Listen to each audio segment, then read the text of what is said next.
What's going on, everybody? You're back for another episode of Bodybuilding and Bollocks. I think we have like a million questions. I promised you guys we would answer at least 15 of them. So I'm going to make sure I stay on top of things and we get through we have to get through 15 today. All right? Nice. I like that. It's good. Okay, so wait. Promise low and over deliver. Don't set the bar too low. I did promise low. 15. We have Let's go with 10, and then if we hit 15, we're going to look like heroes. I already promised. Yes, it's already on my Instagram. Dude, we have to be able to get through 15. We literally, there's 214 comments. So we have to be able to get through 15, okay? It's like a low bar to set. Normally we get through 5, so it's like it's a big jump.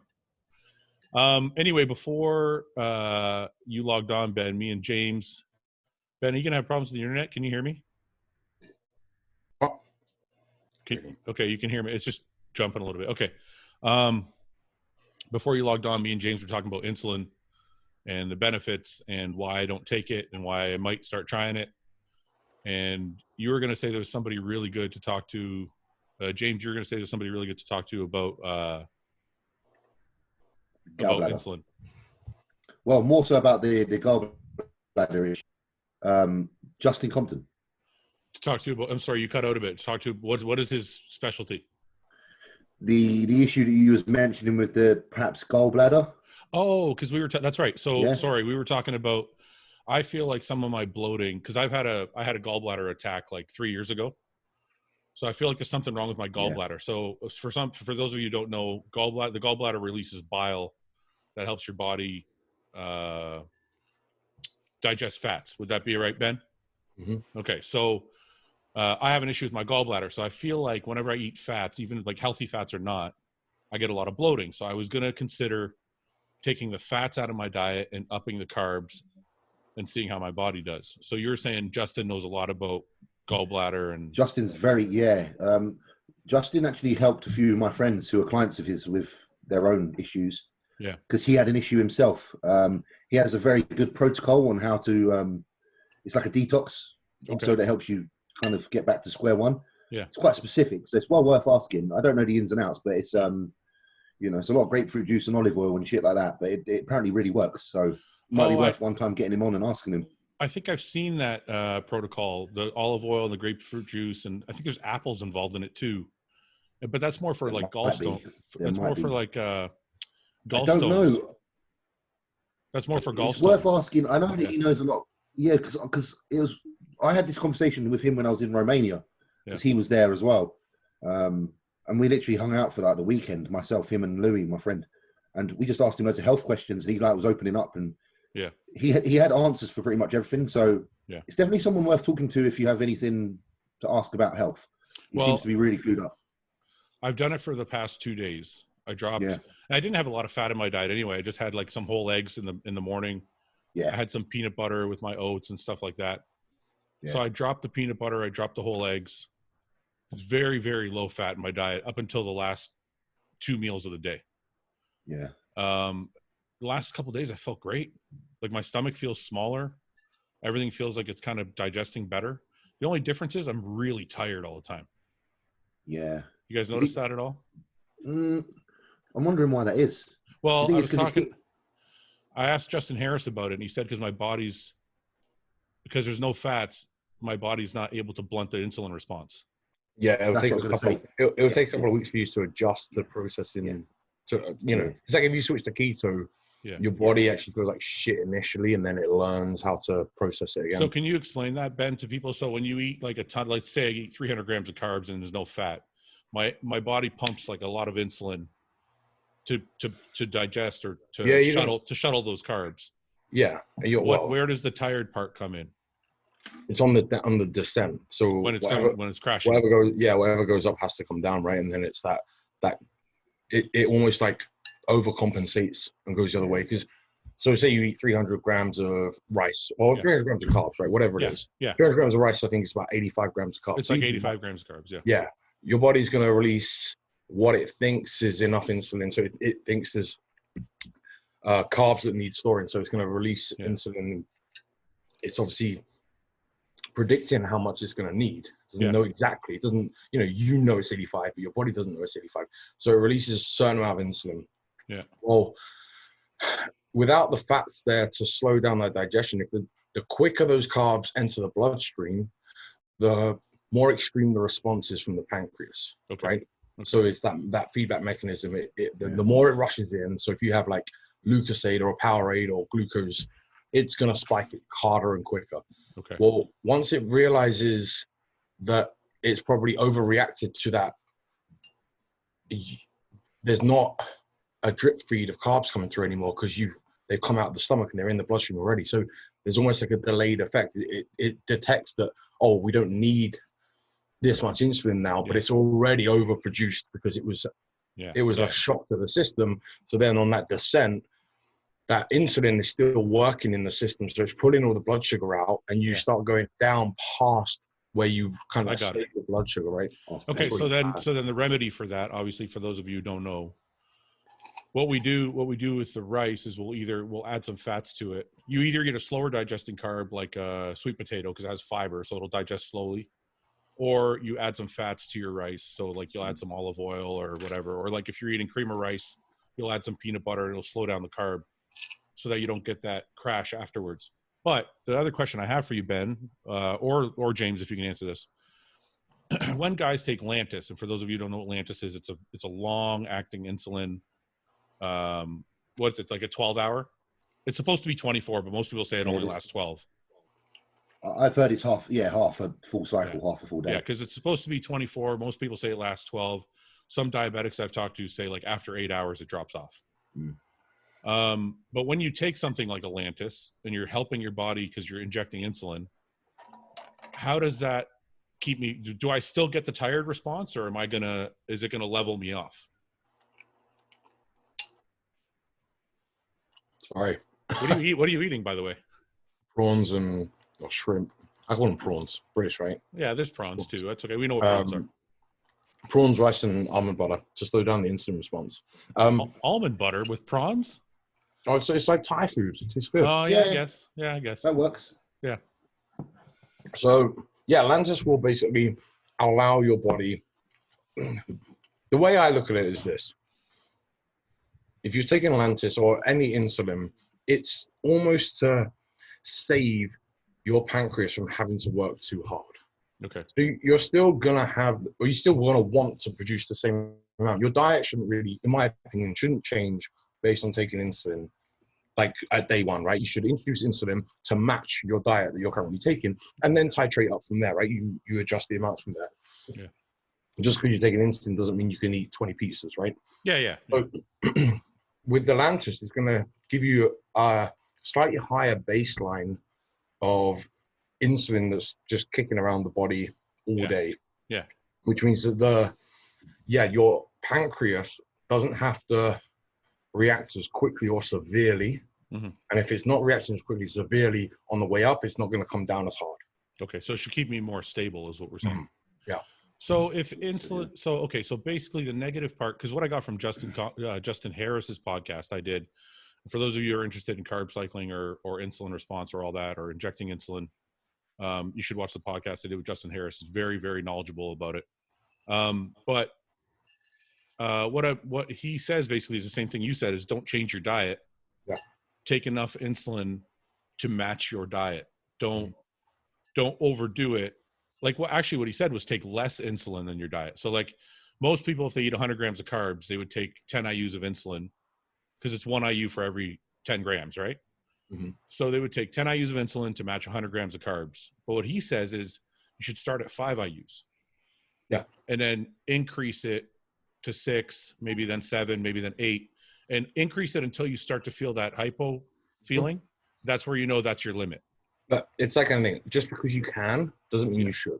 Yeah, that's kind of what he's saying. That's kind of what he's saying. So he's saying the main mistake people make with taking insulin is they try and match the food instead of just taking half the amount and kind of seeing how their body does. Yeah, like I said, the way I look at it is it's there to give your pancreas a rest. Mm-hmm. Right, so you kind of just want to support. You don't want to be relying and overloading everything. Every gram. Put it this way: I also here's another thing that I do with my insulin dosing. I take it about 15 minutes after the meal. Yeah.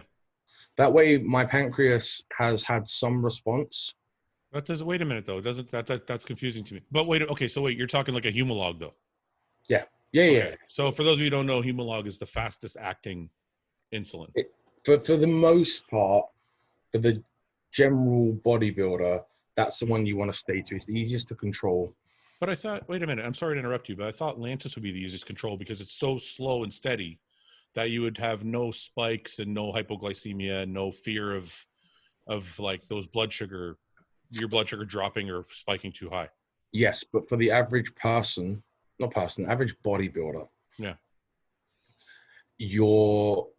Unless you are 100% with your diet and you know what the fuck you're doing, yeah. Having baseline insulin levels set slightly higher, you can get fat really quite quickly on that. Really? Yeah. Also, well, Ben, sorry, go ahead, people, James. if they're not strict, like as in proper bodybuilders, eat on a regular, who eat every 2.5 hours, and they've got this baseline insulin that's elevated slightly, there could be issues there as well on the other way. So we all know we're going to eat our 6-7 meals a day, so we're fine. So it doesn't even we don't even batter an eyelid. But if there's someone out there who's Joe average, takes long-acting insulin, and then goes out on the job, doesn't care if he eats for 6 hours, that's when it runs into problems because they're now slaves to that. This is what you're a pro bodybuilder who will eat. Okay, but wait a minute. Let me like push back a little bit. So, or just not even push back. I just want to change the scenario. Let's assume we have two guys. They both eat the identical diet. There's very, very low fat, very high carb. They're both on their diet. Like, they don't miss meals. Is it safer to take, 20 IUs of Lantus and have a steady base, have no spikes, no hypoglycemic attacks, than it is to take a Humalog that will like spike you hard? In a perfect environment, yes. Okay. But I've got over 60 clients. A handful of them had a perfect week. Oh, I see what you're saying. Right? I'm like, unless you have a perfect week, 52 weeks of a year, I don't want to mess around with that. Okay, I got you. Right? No, I'm saying we're sitting here giving out this theoretical advice. I don't really want to be advocating, just crack on with Lantus and then, carry on with your meals. And if you feel a little hyper, I think insulin should be one of the last compounds introduced into a bodybuilder's career. Oh yeah, of course. We're just talking just because it came up. And I think it's very, I'm documented it pretty well on my social media. I enjoy it. I do well with it personally, and I've used it pretty extensively. But I do think that like Justin was saying, a lot of guys go, "Oh, I'm going to use insulin. I'm going to get massive now, and I can ramp my food right up." Yeah, I'm like, that's probably the wrong mindset to enter into. Okay. Definitely. Okay. Even like, I'll be honest with you now, like my insulin use is very minimal. It's like Humalog 2 times a day, 5 IUs and 6 IUs. Yeah. Like literally, and it's not even enough to even overwhelm my meals that I have it with. Like you said earlier, it compensates, but it doesn't overtake. Well, because you're probably eating a minimum of 100 grams of carbs per meal, right, James? Exactly. So I'd only ever have up to 60 grams carbs of worth of need, and I still want that response, like Ben said, from my own, physiological kind of response to food. So Patrick, have you delayed the administration of it then? Is it slightly delayed? Or is it not that specific? I think he cut out. Yeah, I've lost him. James, are you there? He never fucking cuts out. What the fuck? Did you jinx yourself, James? Oh, I think I did jinx myself. Yannick, you're not using the phone. Fucking blame the woman. Look. Yannicka, I'm going to check to see if she's... Yannicka, you're not on the phone, the Wi-Fi, are you? No, I Good, thank you. Yeah, sorry, I don't delay it, but I do see the point in it. It does make absolute sense. Why though? I don't understand that, and genuinely, I don't understand that. Why would you? Because don't you want to? The pancreas. Yeah, but don't you want to save? Activate first. I know, but don't you want to save your pancreas by adding the synthetic? So my take on it is this: I want to save it, but I don't want to turn it off. I see. Right, and so say I'm eating 100 grams of carbs. And these are all just very hypothetical numbers, right? Yeah, of course. 100 grams of carbs, so theoretically I need 10 IU of insulin. Yeah. Well, if I can get my body to produce 5 IU on its own first, and then I support it with the second 5. I see. Synthetically, that's a nice, I'm not stopping my body from doing its normal function. I'm just supporting it, right? That's to me. I might be way off base with that, but that's just my logic on it, and I like how makes that sense. No, I don't know if I want to go ahead with the insulin. I just know that, like, the only reason I'm even going down this path is because I know the fats are bloating me and I need to work on my stomach. So I'm like, okay, I'm the same. I can't eat a lot of fats. I get the same Fouad. Is it really? Because I thought it was just me because I had, like I said, I had a gallbladder issue a few years ago. So I'm like, is it just me? Like I have a weak gallbladder or something? But I feel like it just slows my digestion down too much. Yeah. Well, when you're eating, 5,000-6,000 calories a day, it's like the last thing you want to do is slow anything down.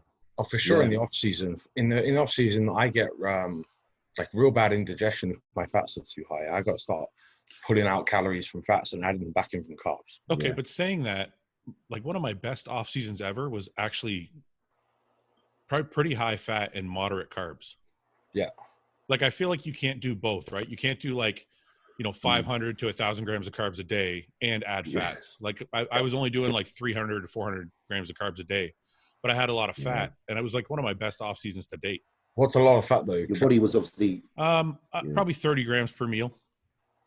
Oh wow, okay, that's high. The thing is, your body was efficient as well at the time. Well, yeah, I mean, but like I said, I think you need to have one or the other. You can't have a maximum. Your body was obviously very efficient at the time. Yeah. Yeah, but I think even at that time, as efficient as I was, I think had I had a high amount of carbs and that amount of fat, I don't think I would have been able to get through it. Yeah. I think it would have been just too much for my body to handle. Like you have it's to have one of the other. It's a lot of tasks. Yeah. Okay, so what's going on, James? You're how many weeks out? 15? No, it's like 12 now. I think 12 Sunday. Fuck, the hell, you just started last week. Yeah, we wanted a 14-week diet. Oh, so there's only 14 weeks. Okay. Yeah, so two weeks in. This podcast is going to get really fucking as we all get closer to the show. This is just like our faces are going to disappear and we're going to turn into fucking cunts, right? It's going to be like, oh yeah, I thought that today. I'm like, I have me, Ben, and James. We're all dieting. I'm like, I wonder how angry this podcast is going to get as we go on. Sorry, James, I cut you off. So you're 14 weeks out. You're getting ready for Spain? Oh, James? I am. I'm just checking my internet connection because I think it's quite bad. Just let me know if you can hear me well, guys. Yeah, you're okay now. We can hear you. Okay. Yeah. No, 12 weeks out. So it was 14 weeks out when we started. You were like 297 in that last set of pictures, right? He's cutting in and out. Fuck. Get his pictures up. You can do it. Yeah. Okay. He's like 297. I'm gonna get you to re-invite me. Are you gonna log off and come back? Yeah, try that. Okay. Put up his pictures anyway. We'll critique James's physique while he logs back on. Let me just send him another invite real quick. This sucks. I hate this kind of stuff. It's fucking frustrating when it's your. I'm glad mine's holding up. Fucking hell. You guys need to get these. I have these Google network mesh things. They're called Google. It's called Google Mesh, and it like extends your Wi-Fi throughout the house. Yeah. It makes everything stronger. So. Well, we got a boost thing that comes in through the ceiling. Oh, okay. That would help. Okay, let's see what James looks like. For those of you who don't follow him on Instagram. All right, here we go. Oops. Where did he go? Can you see that? Ben, are you there? Yeah, okay. Oh, fuck, I thought you were gone too. All right, so this is James right now. What the fuck? This is crazy. That's like 2 days ago as well. This is crazy for 297, man. Like, it's really, really nuts. His conditioning is like good. You know, and I've said that James doesn't have terrible conditioning in his offseason. He doesn't get, especially in the last 4 or 5 years, he hasn't really let himself get truly. He's let himself get big, but he hasn't got soft. You know, I've never seen like a fat picture of him, like just a shitty like. Before he did his Kilimanjaro expedition, he did like an old school off season, but since then, and I know he's pretty robotic with his cardio in the off season as well. So yeah. Hey, you back? Yeah, I'm hoping that's worked. All right, well, let's see. We're looking at these photos. We're discussing your off-season conditions. This is you a few days ago, right? Yes, about 4 days ago, I think. How do you feel about that when you post them? I mean, you have to feel good because if you're posting all your mandatories, that means you're feeling pretty confident. I feel okay. Like I usually send them to Patrick, and then if Patrick shares them, then I feel a bit more confident. Yeah. If he doesn't, then I won't share. So yeah, no, I feel all right. I feel pretty good. There's a lot of work to do, loads of work to do, but not really. I mean, it's deceiving. What kind of work are we talking about? You're talking about conditioning? Just fat loss, yeah. It's just fat loss in general, isn't it? Because I don't see any weak points. No, I think it's the more it's probably the most balanced I've been. But you know, it's like you still look in the mirror every day and hate yourself. Yeah, but that's not a bad off-season look, right? Because I was saying the last 5 years you've been pretty freaky looking in your off-season because you've been on your I'd noticed when you came back from the Kilimanjaro trip, right? You kind of locked in even in your off-seasons. Yeah. Like I remember back maybe 7 or 8 years ago, you did like an old school chubby off-season. I used to do the old chubby ones, yeah, always, yeah. And I've not seen that out of you in the last 5 years or so. You got big, but you've kept some condition and some vascularity. Yeah. Do you know what? I do think Phil helped with that quite a lot, though, Ben. Don't you? No, well, see, I thought when you were with Jordan in the off season, you were pretty wacky as well. I can't even remember. Do you know what? It feels like it was so long ago. Fuck you guys. Look at this shit. No, I'm not watching that. I don't need to see that. What is that? 4, 5. What the fuck? James, I get 5, and then my spotter doesn't give me the full spot here, so I've got a bit. No, it's just a tap. That's a tap. I can tell he's barely pulling on it. That's all right. Wasn't too bad. It's all right. It's not bad. It's most people's deadlift. Are you doing anything light, or is everything? That was light for him. No, what? Six reps is not light. No, there is some lighter stuff later in the workout. This is usually the stuff that gets me kind of started. Yes, I mean, but you only post the big heavy. Like I only post the big heavy shit, right? Yeah. I wants to see those shit. I post the other shit because I can't do the heavy shit anymore. I posted a set of cable flies the other day, and I was like, "Oh fuck it, here you go. Look, I was doing something not heavy." Yeah. I think it's important to every now and then just to remind people that it's not all just massive weights, you know. Well, I mean, you're posting the truth, right? This is what you're doing right now. Everybody's got to post their truth. Yeah. And this is your fucking truth. Your barbell rowing 5. I remember we talked about this last week. The bandana there.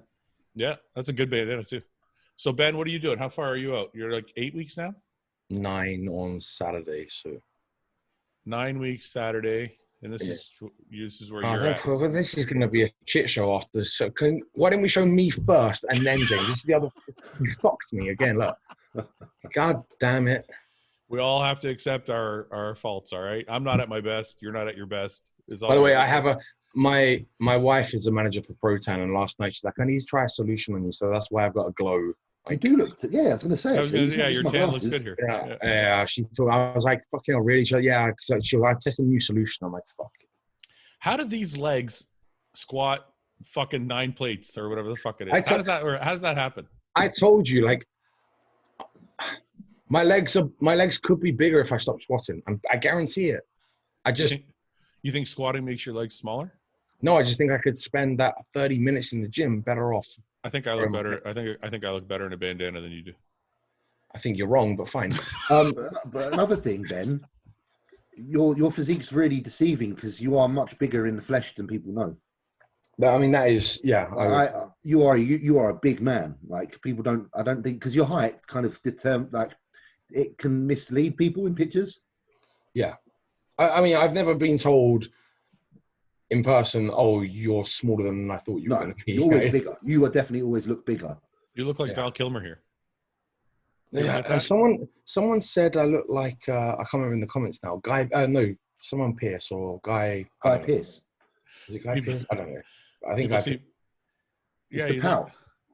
Yeah, you're a pout. Yeah, I've got a jaw. That's not a pout. It's a jaw. I'm just tensing my fucking jaw.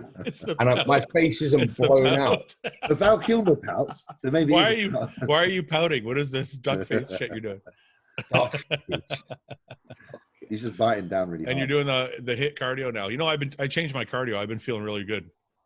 You hate this thing or what? Yeah. Well, and every time I'm like, fuck Fouad. Every time I get off it, I'm like, that guy's a piece of shit. Okay, it's your fault. Let's explain why. You wanted to hire a coach. I told you to hire Justin Harris, and now Justin Harris has you doing this. Right. And it's not my fault. Last Friday, I get the plan sent through from Justin. I screenshot it, sent it straight to you, and went, fuck you. I could have gone with a couple of my old coaches, and I was umming and ahhing. And obviously, you know, I've known Justin for a while because of Luke. He turned Luke, for those that don't know, he turned Luke pro. So for the first 2 years that Luke and I were training, Justin was his coach, and Justin was helping me back a little bit later at the end of last year with my powerlifting stuff. Yeah. So it made sense, you know. I chatted to you, and you were like, you know, let's do it. I still like the steady state stuff, man. Oh, I would fucking love it too. But I mean, I didn't put a comparison up, right? Because I'm the same weight last Thursday as this Thursday, and I'm like, I a little bit of me was pissed, right? Because I've done 32 minutes a hit 6 days, the last 6 days, right? Yeah. And it's been a rough ride.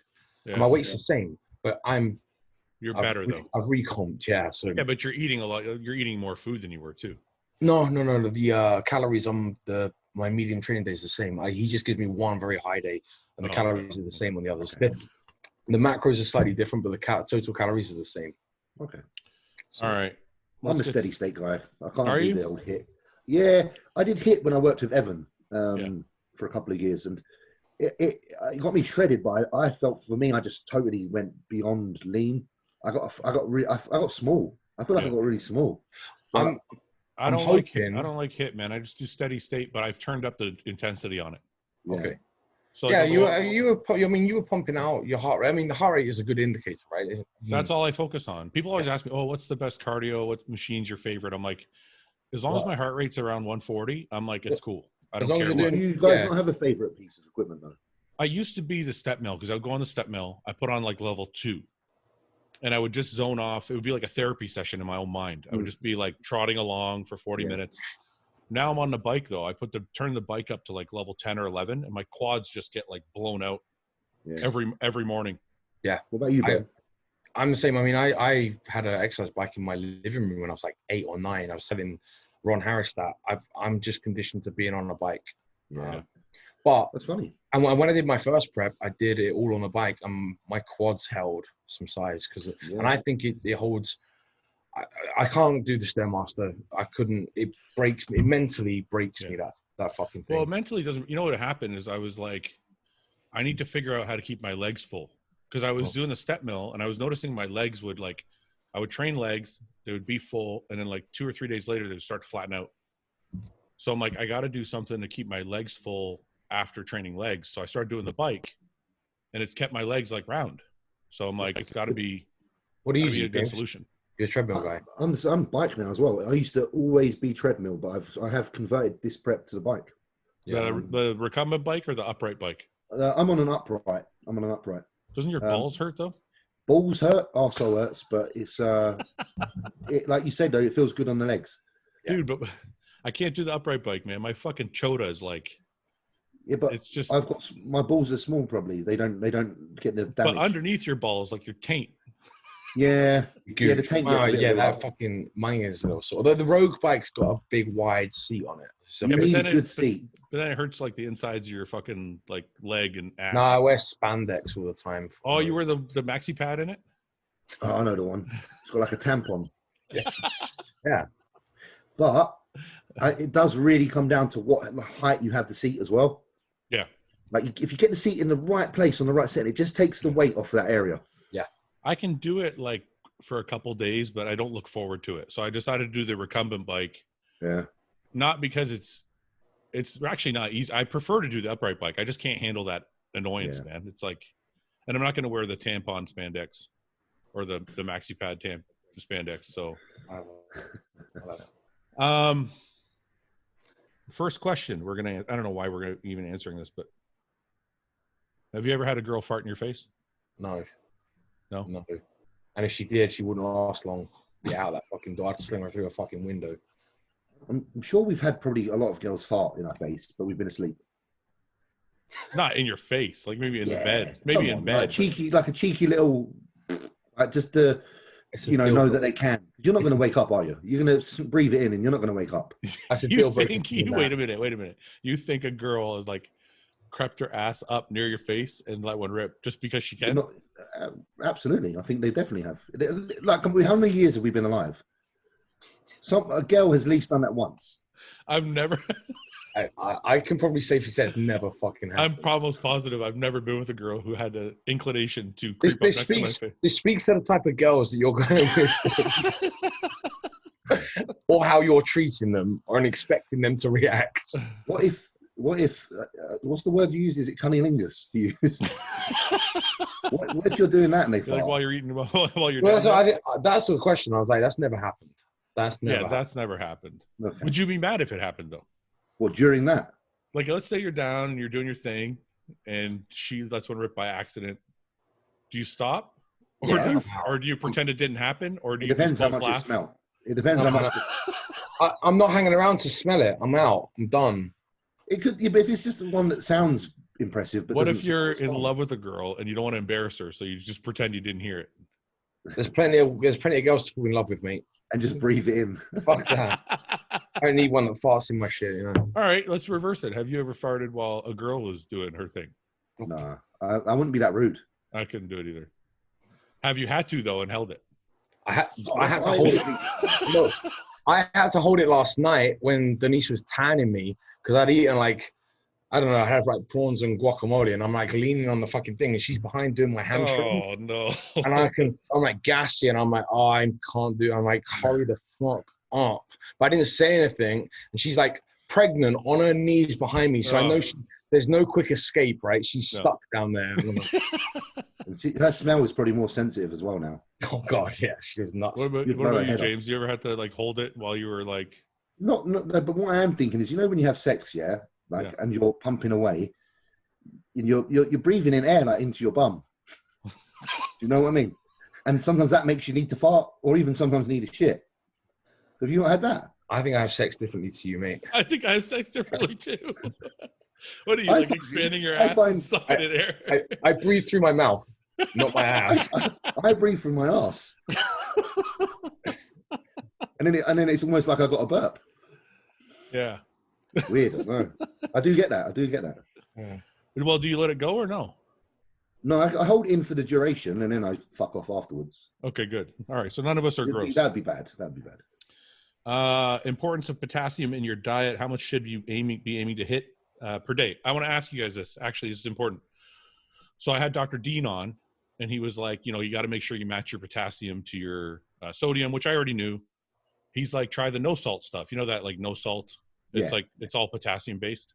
I know the one. So I bought some, and I was doing like, I'd put the sodium on, I'd put the salt on my food, and then I would put the no salt. So I'd have the potassium mix, right? Same. But I started to get really bloated. And then I read about it, and I'm like, if you have too much potassium, it will cause bloating. So I'm like, fuck do I do? Did I put too much to start off with? Or is it like, how do you fix that? It could be because the foods contain potassium, so that you're probably getting more potassium than you know just through your diet alone. Well, it's like all of a sudden, right? It's pretty difficult to measure. Accidentally go hyperkalemic. Or hypokalemic. What's hyperkalemic? Hypokalemic would be low potassium, right? Hyperkalemic would be... No, he wasn't saying that we're low. He's just saying that we usually eat so much sodium as bodybuilders. Most people aren't matching it with the right amount of potassium, because you're actually, isn't it like 3-to-1 or something like that for potassium to sodium? Yeah, but that's what I'm saying. It's actually pretty hard to get out of whack with that. I don't think it's as big a deal as I don't think it is though, Ben. I think you're adding potassium to your food. No. But I'm just saying, what I'm saying is how much potassium is actually in our food. Unless you're eating a fuckload of potatoes, how much potassium are we getting? Bananas don't even have that much potassium. Okay, well, potatoes are more than bananas, like way more. What's in so spinach? Okay, what's in Silo 9? Huh?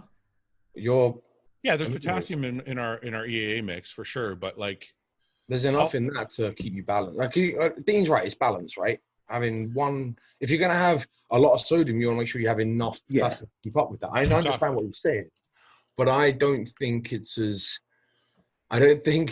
bad as we need to start adding potassium to our food. You know, you've got a good multi. Fouad's gonna try it properly. If he's going to do it, it's a different story. We average 2,500 milligrams a day, about half of the 4,700 milligrams minimum recommended for adults. This I agree with, because as bodybuilders, especially, we don't eat anything with potassium in it other than spinach and potatoes. I mean, it all has potassium, but I mean high amounts of potassium, right? I don't know, but how much potassium is in spinach and potatoes? There's actually quite a bit. That's what I'm wondering. I don't eat spinach. Fuck that. I eat a bit. There's I have quite a a green bit. shake. My green There's 35 milligrams of potassium in this. Yeah, but think about all the sodium we have in our food, right? Yeah, but like you say, there's a 3-to-1 roughly ratio. You say, yeah. I'll go back and check that. Give me a second. I just don't want to. But we know that sodium outweighs potassium essentially. In terms of the amount that we consume, don't we? Okay, can you guys see this? Yeah, this is good. This is like being at school. Spinach, broccoli. It doesn't say the amounts. I should have fucking typed in the amounts because I know bananas. is not even close to the highest. I'm pretty sure the highest. I'm pretty sure the highest is like spinach and then potatoes and actually broccoli. I think it's like a white bean or like a white kidney bean, something like that. Okay. Yeah, so you're gonna get more from the banana than you would do the spinach because to eat the same volume density of spinach is gonna be a okay, now you're Ben speaks truths. Ben speaks truths there, Fouad. I don't agree. Because the weight equivalent, imagine trying to eat 100 grams of spinach. Yeah, okay, wait a minute. You're gonna have a Get fucking out of here. I don't want to go to Harvard. You'd have to have a basket full of literally. So one medium banana is 422 milligrams of potassium. Yeah. Where's spinach? It's not even on here. There it is. Half a cup is 420. Yeah, but what's a hot like? Is that dry weight? Half a cup is like when you take it out of the fucking like half a cup is nothing. That's fuck all. That's right. Is that like compressed? Do you have to push it down into the cup? Density matters. Baked potato. Look at this. One medium baked potato, 926. So potato's good. Potato's good. Yeah, that's what I said. Potato is the highest. So all I'm saying is the point I'm trying to make is unless you're eating a lot of potatoes, are you getting the right amount of potassium and sodium? I can see a skit now being made by bodybuilding BB and Bollocks about this potato shit. Honestly, I don't know. I can see you in a fucking. I'm not. This wasn't supposed to be a debate about potassium. The point I was trying to make is, if you add a lot of potassium to your diet, will it bloat you? That's all I'm asking because that's what happened to me. I added more potassium and I started feeling like I was getting bloated. Yeah, because you're gonna start fucking around with water balance in your stomach and your GI, right? Yeah. All I can see is Fouad and a sack of potatoes now. That's it. And he's low cal, he's low salt. I believe Dr. Dean, man. The guy's a fucking genius. And he's like, look, your muscle contractions are going to be better if your potassium is in the proper balance with your sodium. Which Coconut water. Coconut water what? Isn't that good? Right, but Helen, here's my point. They're going to be better if you're deficient. Right? It's like if you're dehydrated, drinking some water will help. No. If you're not dehydrated, drinking more water. But he's not saying deficient. He's saying, let me find out what the balance is. Okay. I want to know. I'm actually curious now because I want to further my. I understand. I want to further my bodybuilding career. I understand the mechanism of sodium, potassium, and the calcium channels, and how a muscle contraction actually occurs at a molecular level. Right? I understand that. Yeah. What I'm saying is, is only relevant. It's only going to improve muscle contraction if you're deficient. And I don't think the deficiency. But his point he was trying to make is most bodybuilders are deficient in potassium. I'm just going by what. I'm just saying what Dean said. Yeah, I'm just going by what he said. It's not my fucking hypothesis. I didn't fucking say it. But I agree with him when you think of the highest potassium foods. We don't. Yeah, no. We don't generally eat them. We eat a lot of rice and shit. I was always told not to supplement potassium because you have got enough.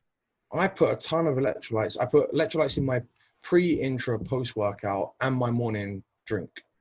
Yeah. Like I have literally electrolyte salts because I'm in Texas. I'm sweating a lot, right? I figured. Isn't one of the most important things to supplement, Ben, magnesium glycinate? He said that too. That's the one that seems to be like really fundamental. Yeah, I mean, a lot of heavy training is stripping a lot of those minerals, right? Yeah. I can't find the fucking proper ratio. This is retarded. It doesn't exist. We are not going to get through 15. There isn't one. You got led down a dark path that was not real. We're spending 20 minutes on potassium. This is important for people to know. 1 to 3. Okay, that's it. So you got it right first time. 1 to 3. So share screen, Google. Okay. The ideal ratio of sodium to potassium intake is roughly 1 to 3. There's no way we're getting that. Most bodybuilders get in like 3,000 or 4,000 milligrams of sodium a day. That means you need 9 to 12,000 milligrams of fucking potassium. No, because you know that you're losing more sodium in your daily activity and functions anyway, right? Yeah, but you lose potassium too, don't you? When you lose sodium at a higher rate. That's what I'm saying. Oh, okay, that makes sense to me. So I'm saying that the discrepancy isn't as big. I'm not saying it's not, and I'm not saying it's not important if there is a deficiency. I'm saying it's quite difficult to go hypokalemic. I'm not saying he's not saying that we're deficient. He's saying we're not getting enough. And I don't disagree with him when I see a 1 to 3 ratio, because I know I get in at least 3,000 milligrams of sodium a day. But I don't. But this is what I'm saying. I'm talking about net balance. You're talking about what you take in. Yeah. It's not what you keep. And they're not the same thing. Well, how much sodium do you think I'm depleting though out of the 3,000 milligrams? I sweat a lot. Okay, so for instance, if it's a 2-to-1 ratio, if you lose 2-to-1 sodium potassium, then the imbalance isn't as big.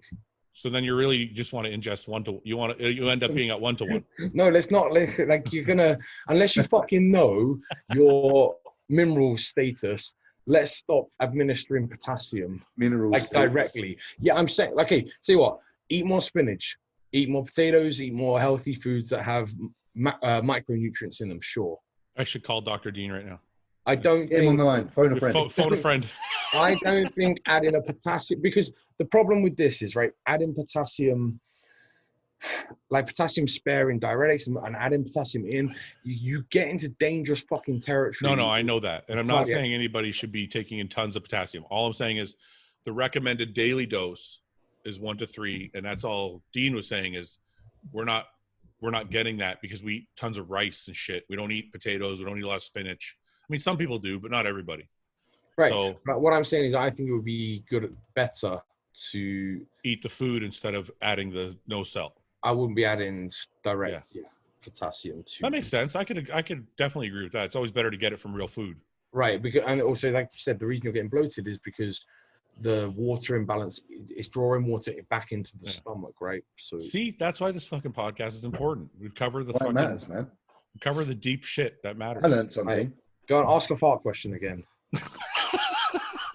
But people need to know that stuff too. That's the beauty of this podcast. You ask the fart question, but then you learn something afterwards. It's important. Thoughts on anabolics to heal tendons after injuries or strengthen them? I would say, what do you guys think? No, I've seen no studies on that. I have no idea. I would say that growth hormone would help. No? More so than an anabolic would. Yeah, I'm saying anabolics. I've had a couple of people recently ask me about injuries and taking anabolics. I'm like, drop down to if you're seriously injured, and all the injuries I've had, you drop down to TRT, and growth hormone would be your best. I mean, the only anabolic that they use, not the only, but they use Anavar quite a lot in. I've heard that medicinal for particularly for burns. Yeah. Right. For soft tissue healing. Okay. Yeah. But that's the only thing I can see in medical, like where they actually use an anabolic steroid to promote that kind of thing. It blows my mind how different compounds have different pathways on healing different factors. That's why I just get a coach, because I just have no fucking idea. I don't know either, man. I'm not a pharmacologist. Funny because people, what I find interesting is people assume because we're like massive pros or, massive amateurs in Ben's case. Or Ben. Because we're massive pros or Ben. Well, I mean, Ben, you actually have a degree and you know what the fuck you're talking about. But in case of me and James, and I'm just going to speak for James, and if I'm wrong, you can correct me. But most people think just because we weigh fucking 250, 300 pounds that we fucking know everything. I'm not a pharmacologist. I don't fucking shit. I just know shit from experience. I don't know shit because I fucking studied it. I'm very okay, I've used that and I felt this. That's how I am. And that's it, man. And I don't claim the thing is, it's okay to be that way as long as that's how you project yourself. That's right. I don't like it when people put that label on me. Like, oh, Fouad thinks he knows everything. I'm like, no, wait a minute. I know everything from my own career, what my experience has taught me. I don't fucking know everything. you know, like. But by the same token, experience will. I mean, that's worth. Oh no, fucking 1,000 books, right? And Yeah. it's having the balance between the two. Yeah, and I'm not downplaying experience in any means. I actually personally think sometimes and most times it means more than you find in a textbook. When you have like 300 bodybuilders that say one thing, it's going to mean more to me than what somebody read in a textbook. Yeah. But what I am saying is I don't like when people assume that I think I know everything just because I'm big, and it's like that's not what I'm trying to say. You know what I mean? So I'm exactly the same. Mechanisms of action is not something that I know. Yeah. Is whey protein and simple sugars better than whole foods post-workout? I don't think better. Or James? Go ahead, James. I obviously like whey protein because I like something that assimilates fast and that's digestible. But to be fair, I've had periods of time when I've eaten solid foods after training and felt not a lot different. It depends on what your total calorific intake requirements are for the day and if you need to fit things in. So protein shakes for me have always been about I can get something in immediately after training to then compensate towards my totals. Yeah. And then I can fit meals in sooner. And that's the reason I do it. Not because it's better. It's just that it allows you then to have a... So you don't think there's a performance aspect to it? It is, but it's minimal. I don't think it's maximal. I think I think you're just as good by using intra-workout amino acids that we use. Yeah. And not having to actually worry about rushing to have a post-workout protein shake. But again, there might be studies against that. But for me personally, from experience, as long as I have the essential aminos during training and I've eaten well, I'm not in any immediate rush. I'm only in an immediate rush if I know that I've got to still get another 400 grams of some shit in me by the end of the day. Yeah. That's kind of what I tell people is like, it depends on what you did before that. So like for me, it's like I had a pre-workout meal and then my intra-workout has essential aminos in it and a little bit of carbs. So I know I can finish my workout. I've already started my recovery process with the intra. I can wait half an hour till I drive home and have like a regular meal. Yeah, exactly. But if I don't have my intra though, I think I need to have like a post-workout aminos or something. Yeah. Right, exactly. That's I was kind of situational. Is that how you think, Ben? Yeah, 100%. Your need immediately after a workout diminishes if you're taking care of your pre-workout and intra-workout supplementation and nutrition, right? Yeah, so a whole meal then becomes, in my eyes, more valuable if you're taking care of if your pre-workout meal is set up good and your intra is good, there is no rush. The another thing that I was going to add is the whole anabolic window thing, right? Well, the body's repairing muscle for 24, 48 hours post-workout. You think it fucking matters whether you're getting those aminos in within 20 minutes of you finishing the workout? Bullshit. Yeah. The thing that does matter is glycogen replenishment. That's where post-workout you have an opportunity to super compensate and force more glycogen into a muscle than would be over the next 24 hours. Just so they know super compensate by what you mean. You mean it's gonna the uptake is gonna be greater. Right. So if you had 400 grams of carbs left from when you finish working out to the end of the day, if you have 400 grams of carbs to eat, you'd be better off consuming 200 of it post-workout and then 100 throughout the rest of the day rather than the 200 spread throughout the day, right? Yeah. It has a greater opportunity to be uptaken in the actual window. But amino acid wise, it's fine. Largely irrelevant. Yeah. I like what Patrick said when I had Patrick on Patrick Tour on the podcast. He said your anabolic window is 12 hours long. It is. Not the post. He said to me basically, your post-workout meal matters. The meal after that matters. The meal after that matters. And they're all, that's basically what he said is your anabolic window goes all the way to the next day when you train.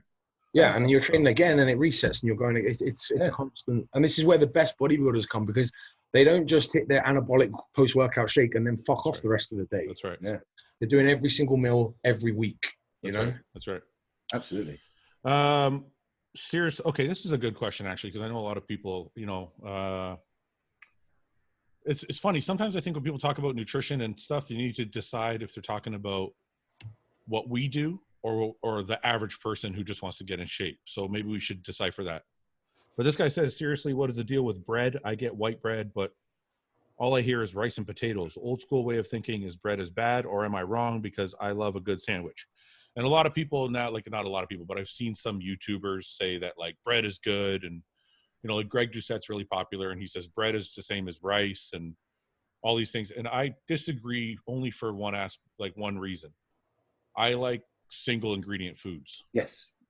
So is that kind of like, what do you bread guys is think a about? formula. Bread is a formula. Yeah. Why is that bad though? Like why do people want? You're more likely to have an intolerance.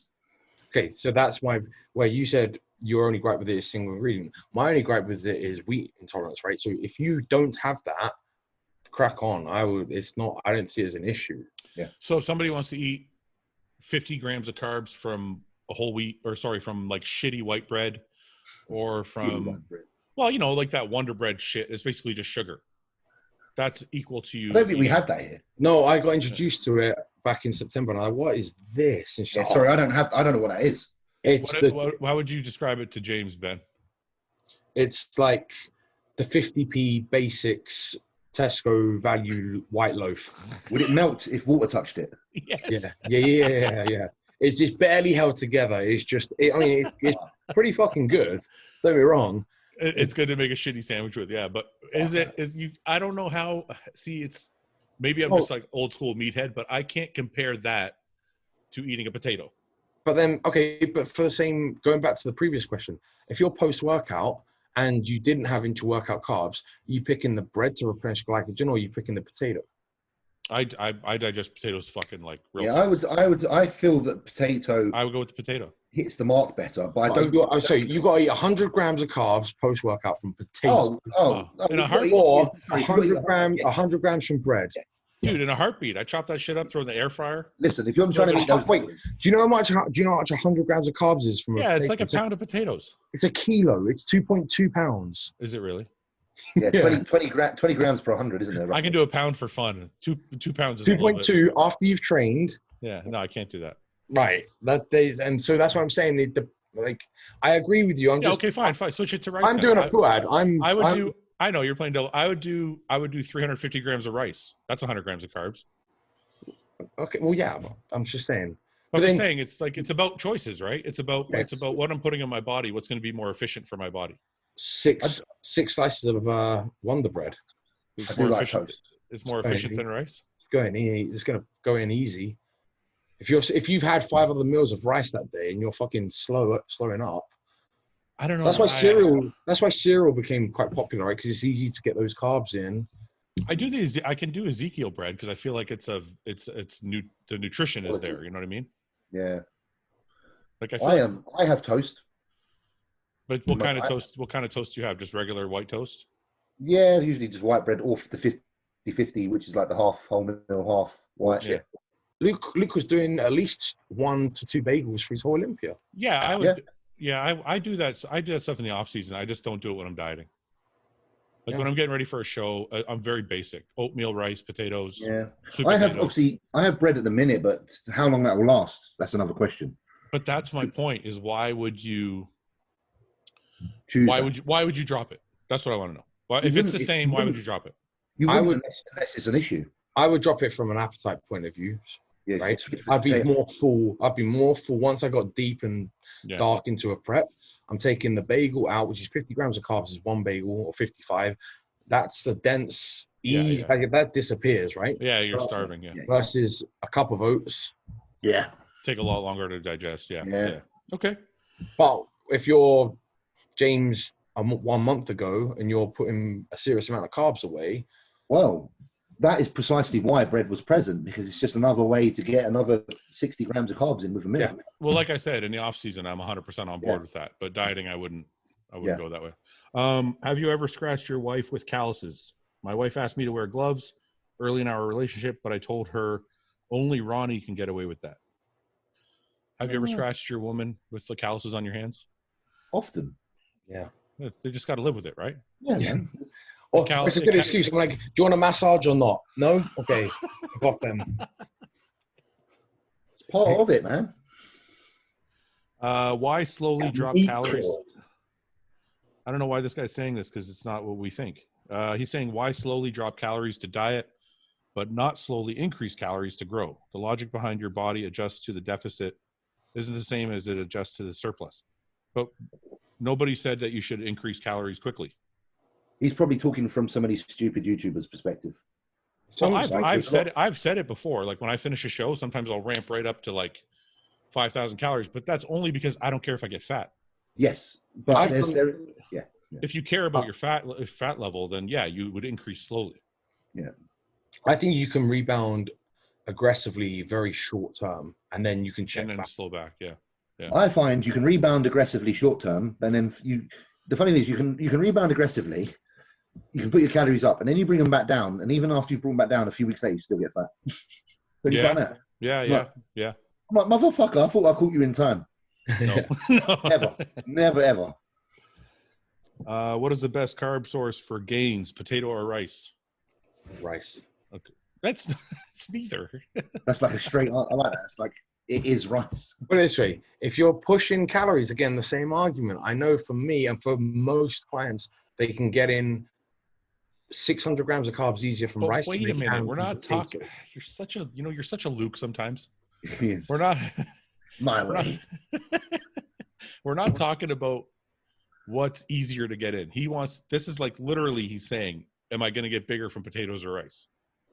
And I'm answering that, yes, if your appetite sucks at some point because you can't get those carbs in, your gains are going to slow down. Why can't you just be direct with your answer and say that they're both? We just did it with That was the most direct answer I could give.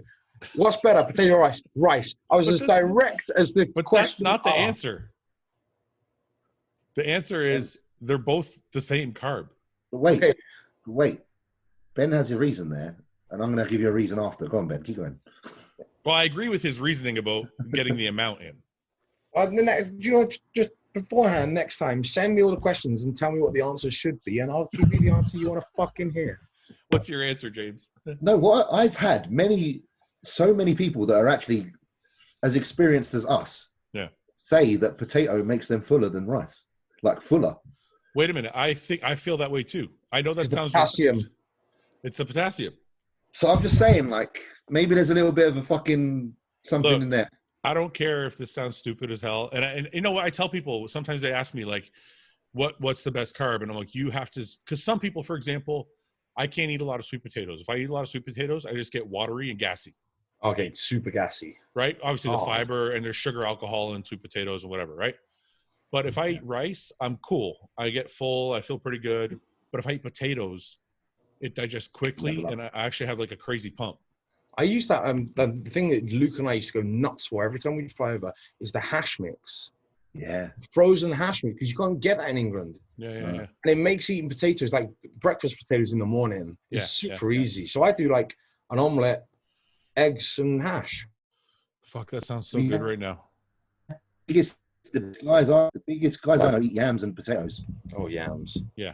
Proper yams, though. Like earth food. Real yams are fucking delicious. Not the orange ones. The white. Yeah. Proper fucking yams. Ronnie Coleman used to eat chips. What do you mean chips? Like chips? Like a bag of chips? I've seen him eating chips. But no, like potato.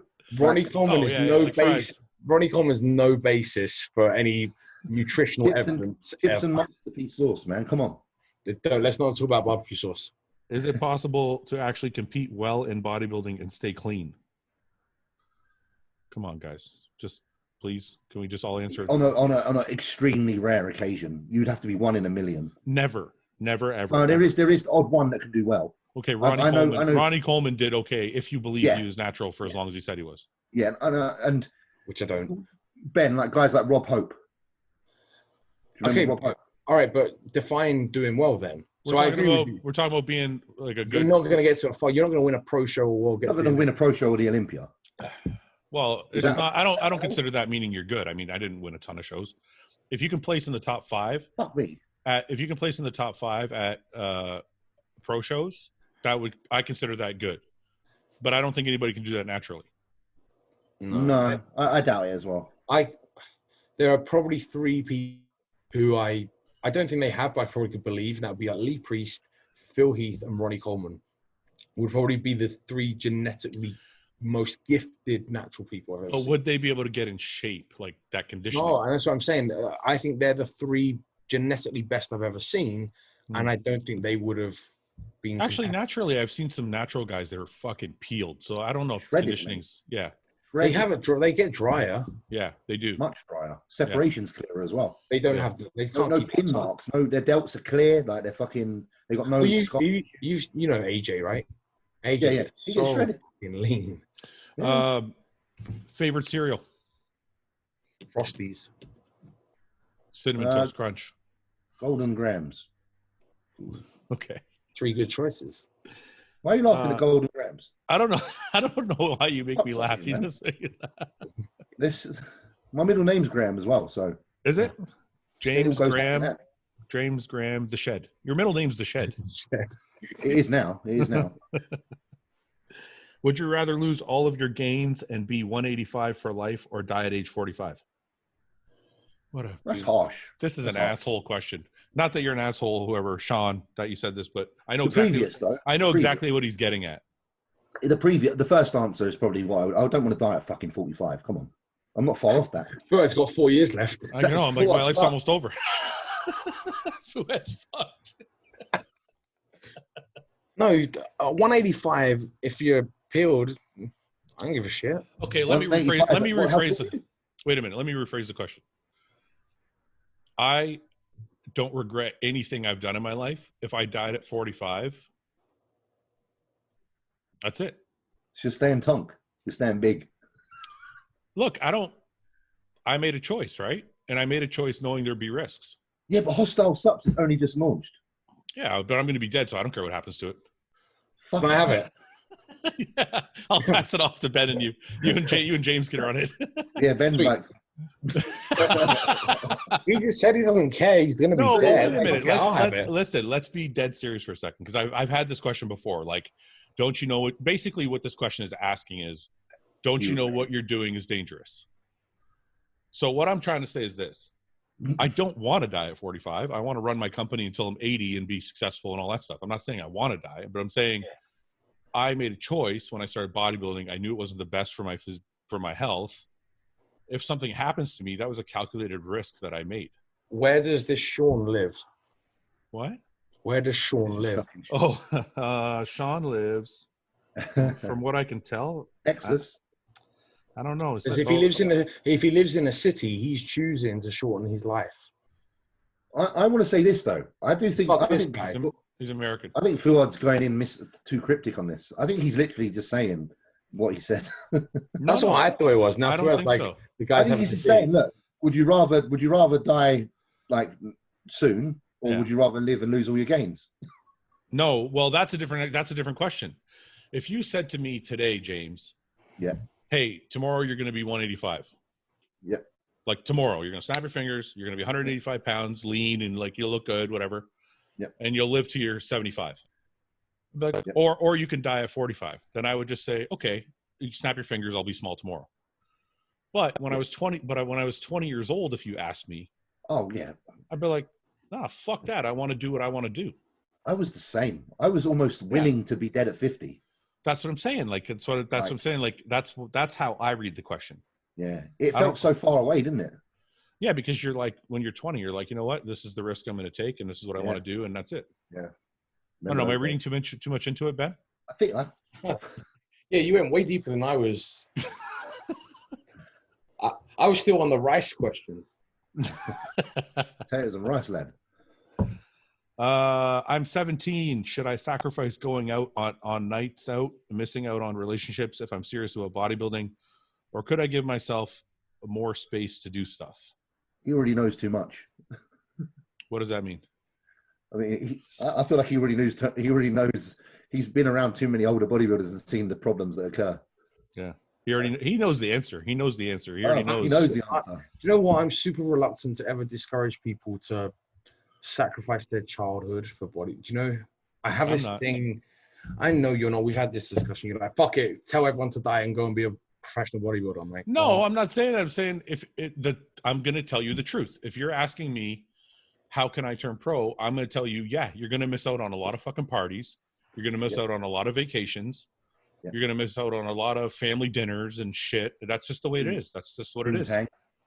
What? Lots of miss out on a lot of Yeah, poontang. that's true. That's true. But okay, here's another question then. To in an off season, because you know that 17-year-old kid's going to take it and fucking run with it. It'll be black and white, right? Yeah. So it'll be like, hey, you're not competing till you're doing your first show in 2 years' time. He's like, nope, I'm not going to a birthday party. I'm meeting like, there's a time and a place, right? That's the bit I'm careful to press too much. In an off season, even when you can still function socially. Yeah, somewhat. It takes some getting. You have to plan it, and you have to, but don't be a complete arsehole is what I'm saying. In an off season, once you lock in, like I told you on Saturday, there was the UFC, and her brother invited us over, and I said, no, I'm staying here. Fuck it, I want to stay in, be selfish. I don't want to be sociable. I don't want to pretend like I want to have a conversation. Yeah. You know, but there's gray areas to all of it, right? Like, man, when I was 17, I was drinking fucking 6 nights a week. Like, and look where you turned out. It's great. Yeah, but I had to stop. I stopped all of that. Like, all I'm saying is, like, you have to. I give people the most extreme situation, and then they have to figure out how to manage it. All right. So here's another. If we're going to go deep with this, you had those life experiences, right? I drunk myself into oblivion at university for 3.5 years straight, right? Yeah. I don't miss it now. If you take that away from someone when they're 14, 15, they're going to turn into fucking Britney Spears. Yeah. I mean, look, I didn't start bodybuilding until 20, so I enjoyed my childhood. But that's what I mean. Do you not think there's some life lessons there at their young age that it's important to go through, to experience some things, to know that's not the life you want to get to? Because you might commit to bodybuilding, and then at 25, you just go fucking, oh, screw this, I'm hanging it up. But I think it depends what's important to you, right? Like, if somebody's like, you know what, this is the only thing important to me, and this is what I want to be, and this is what I want to my life to look like, then you got to give it everything. Because there's a lot of people that are going to fucking kick the shit out of you and be better than you on stage, and they're going to be better than you because you're dicking around in the off season. Somebody else is like taking their off season as serious as you only took your prep. True, and they're going to spank your fucking ass. So, but the people that's only for the person that made the choice. They're like, this is who I want to be. I know this is where I want to end up. So, okay, did every pro think that way then? It depends on your genetics, right? After a little while, you start to know, you know what, I can go out and have a drink, and I know I'm still going to be good. I know I can have a cake a couple times a week, and I know I'm not going to get fat. But I always start people with the harshest example, and they learn to work back from that. I don't give people the easiest example. No, true. But right? what I'm saying is, of all the people that wanted to be famous, wanted to be successful, wanted to be a pro bodybuilder, and sacrificed everything for it, and don't have that, we've had this conversation, don't have the genetics for it, that makes me wince a little bit. Yeah, right? But that's a choice you make, right? And you're never going to know if you were good enough to be a pro unless you sacrifice all those things. It's a really tough one, because I often say this. Without trying to discourage, I do discourage, because being in the position you're in and the position I'm in, it feels so rare. And I've seen so many people older than me try it and not land. Yeah. And it's really difficult because, like Ben said there, like, catch-22. They've got to get where I got. I had nothing but this. Yeah. But then I know others that have done that, and they've got nothing now. Yeah. Nothing. Yeah. So where do you draw them? It's so hard. It's tough. Well, what I'm saying is if somebody asks me, I give them the worst case scenario. Yeah, of course. Because if you can handle the worst case scenario, you can handle anything. Well, and then you know what you're up against. Then you can learn to find a balance in it. Yeah. But if you give somebody the best case scenario, and then they're going to work back from that, and now they're even shittier. So I always try and tell people, this is what you have to do. And then if they can't do that, then they have no business. Because at some point, whether it's when you're 17 or whether it's when you're 27, at some point you have to become that crazy person. You do. Like, I fucked around a little bit when I was in my early 20s, but eventually I had to get rid of all the alcohol, get rid of all the fucking partying, and focus. Yeah. So it doesn't matter if you're starting or eventually, even Luke at some point kind of got more and more serious. Of course. Right. So that's. Well, here's my question. The point at which you stopped, dicking around, were you already on the path? You were already going, oh, this could, I might be good at this. Yeah, I had already won my class at the nationals. Like, so there was a glimpse of this hope, wasn't there? That's what Ben's trying to point out, is that the potential was there, and it gave you the encouragement to keep going and to make that sacrifice. Yeah, If but you, that's if you sacrificed for 5-6 years and you're not placing, no return. You're not placing in the top 6 No. at a national, then fuck off. I'm not implying that at all. What I'm saying is this 17-year-old kid, if you give it everything for 2 years and then you step on stage at your first regional show or municipal show or whatever, and you get fucking spanked, then you might have to think about things a little bit, right? Yes, like, of course. if you're checking all the benchmarks, then you know you're doing something right. Yeah, and the likelihood of doing better at the beginning is there as well because of the discipline. That's right. Unlike you though, because I set off with quite a good start, so therefore I didn't really know. It was only later in my bodybuilding that I got a little bit hurt, and I realized now it's time to know whether you're on this or not. Yeah. Well, that's what happens is you eventually get, because the competition keeps getting better and better and better as you climb the ladder. Yeah. And eventually you reach a point and go, oh, fuck, these guys are doing something I'm not doing. Mm. And then you have to change and you have to adapt and you have to become better or else you're going to get killed. Yeah. So it's funny because when I was a teenager, I thought it was growth hormone. You thought what? I thought what everyone else was doing was growth hormone. Yeah, you're like, that's the answer. Like if I just do growth hormone. I was like, that's what's going to take me from being like second to first. Yeah, you realize really quickly that it's fucking everything else. Eating the fucking meals and staying up at night and getting it in. How long until? Oh God! How long until Fouad starts his Tren bologna sandwiches and shit starts to get really out of hand on these podcasts? I'm gonna say 4 weeks. I'm already there. So, no, Tren, you introduced how many weeks out, Ben? Me at 9. Yeah, 9 and 2 days. So, Fouad, do you want to introduce it? Or how many? I usually start with the cutting stuff around 8 weeks. The cutting. That's when you know it's old school. The cutting stuff. Well, that's amazing. What do you want me to? That's amazing, bro. What should I have called it? Please explain. We got my Anabolics. We got a Masteron. We got a Trenbolone. All right. You know the no water drugs, right? Okay. All right. You know what? The dry drug. You guys can both fuck right off. All right. How would you like me to classify my stack as it changes? You should know. I think that's good because of your age. Well, how do you guys classify it then? What would you say? Oh, I don't know. What the crazy juice? When are you throwing in the crazy juice, mate? Is that an old school thing to say? No, you know what? Bro thing to say. Why is it? Well, I am a bro. I don't give a fuck. No, it's. I already told you. I already told you. Bro, science is experience. No. Here's my issue with it. People think the drugs are going to get them in. The drugs are actively going to get them leaner. Yeah. All right. Well, that's the bit I'm like. But they kind of are. Like Tren does make you harder. I mean, I don't know what's bro science about that. Not if you're eating fucking day, though. Okay, I'm saying, look, I'm on a certain diet right now. I could still be on the same diet and start Tren. Once I start the Tren, my body's going to appear harder. No? I agree. But like I say, there's I want to know what you guys really think. Is it the young generation? The young generation honestly thinks that they can eat their off-season diet. No. Put Trenbolone in, and then suddenly get hard. That's not my implication. Or they don't want to take. They don't want to take. Point out to them. So they don't want to take certain drugs because it will make them watery in their off season. I'm like, no, you eating like a fucking arsehole is making you watery in the off season. Okay, but I agree with those things. But my implication is that if you're eating a diet and the diet hasn't changed, certain drugs will make your body look harder, like Winstrol. Like, no. Yeah, no, it's true. Ben. No, I'm not disagreeing. I'm saying. So then what the fuck are you guys making fun of me for? Because you called it the cutting stuff, and cutting stack. It was amusing to me. I don't. Fouad. Well, if it makes you happy, you call it cutting drugs, sweetheart. Right? That's fine. Ben, do you agree that Fouad would get on really well with Steve Avery? Yeah. I think that'd be amazing. What does that mean?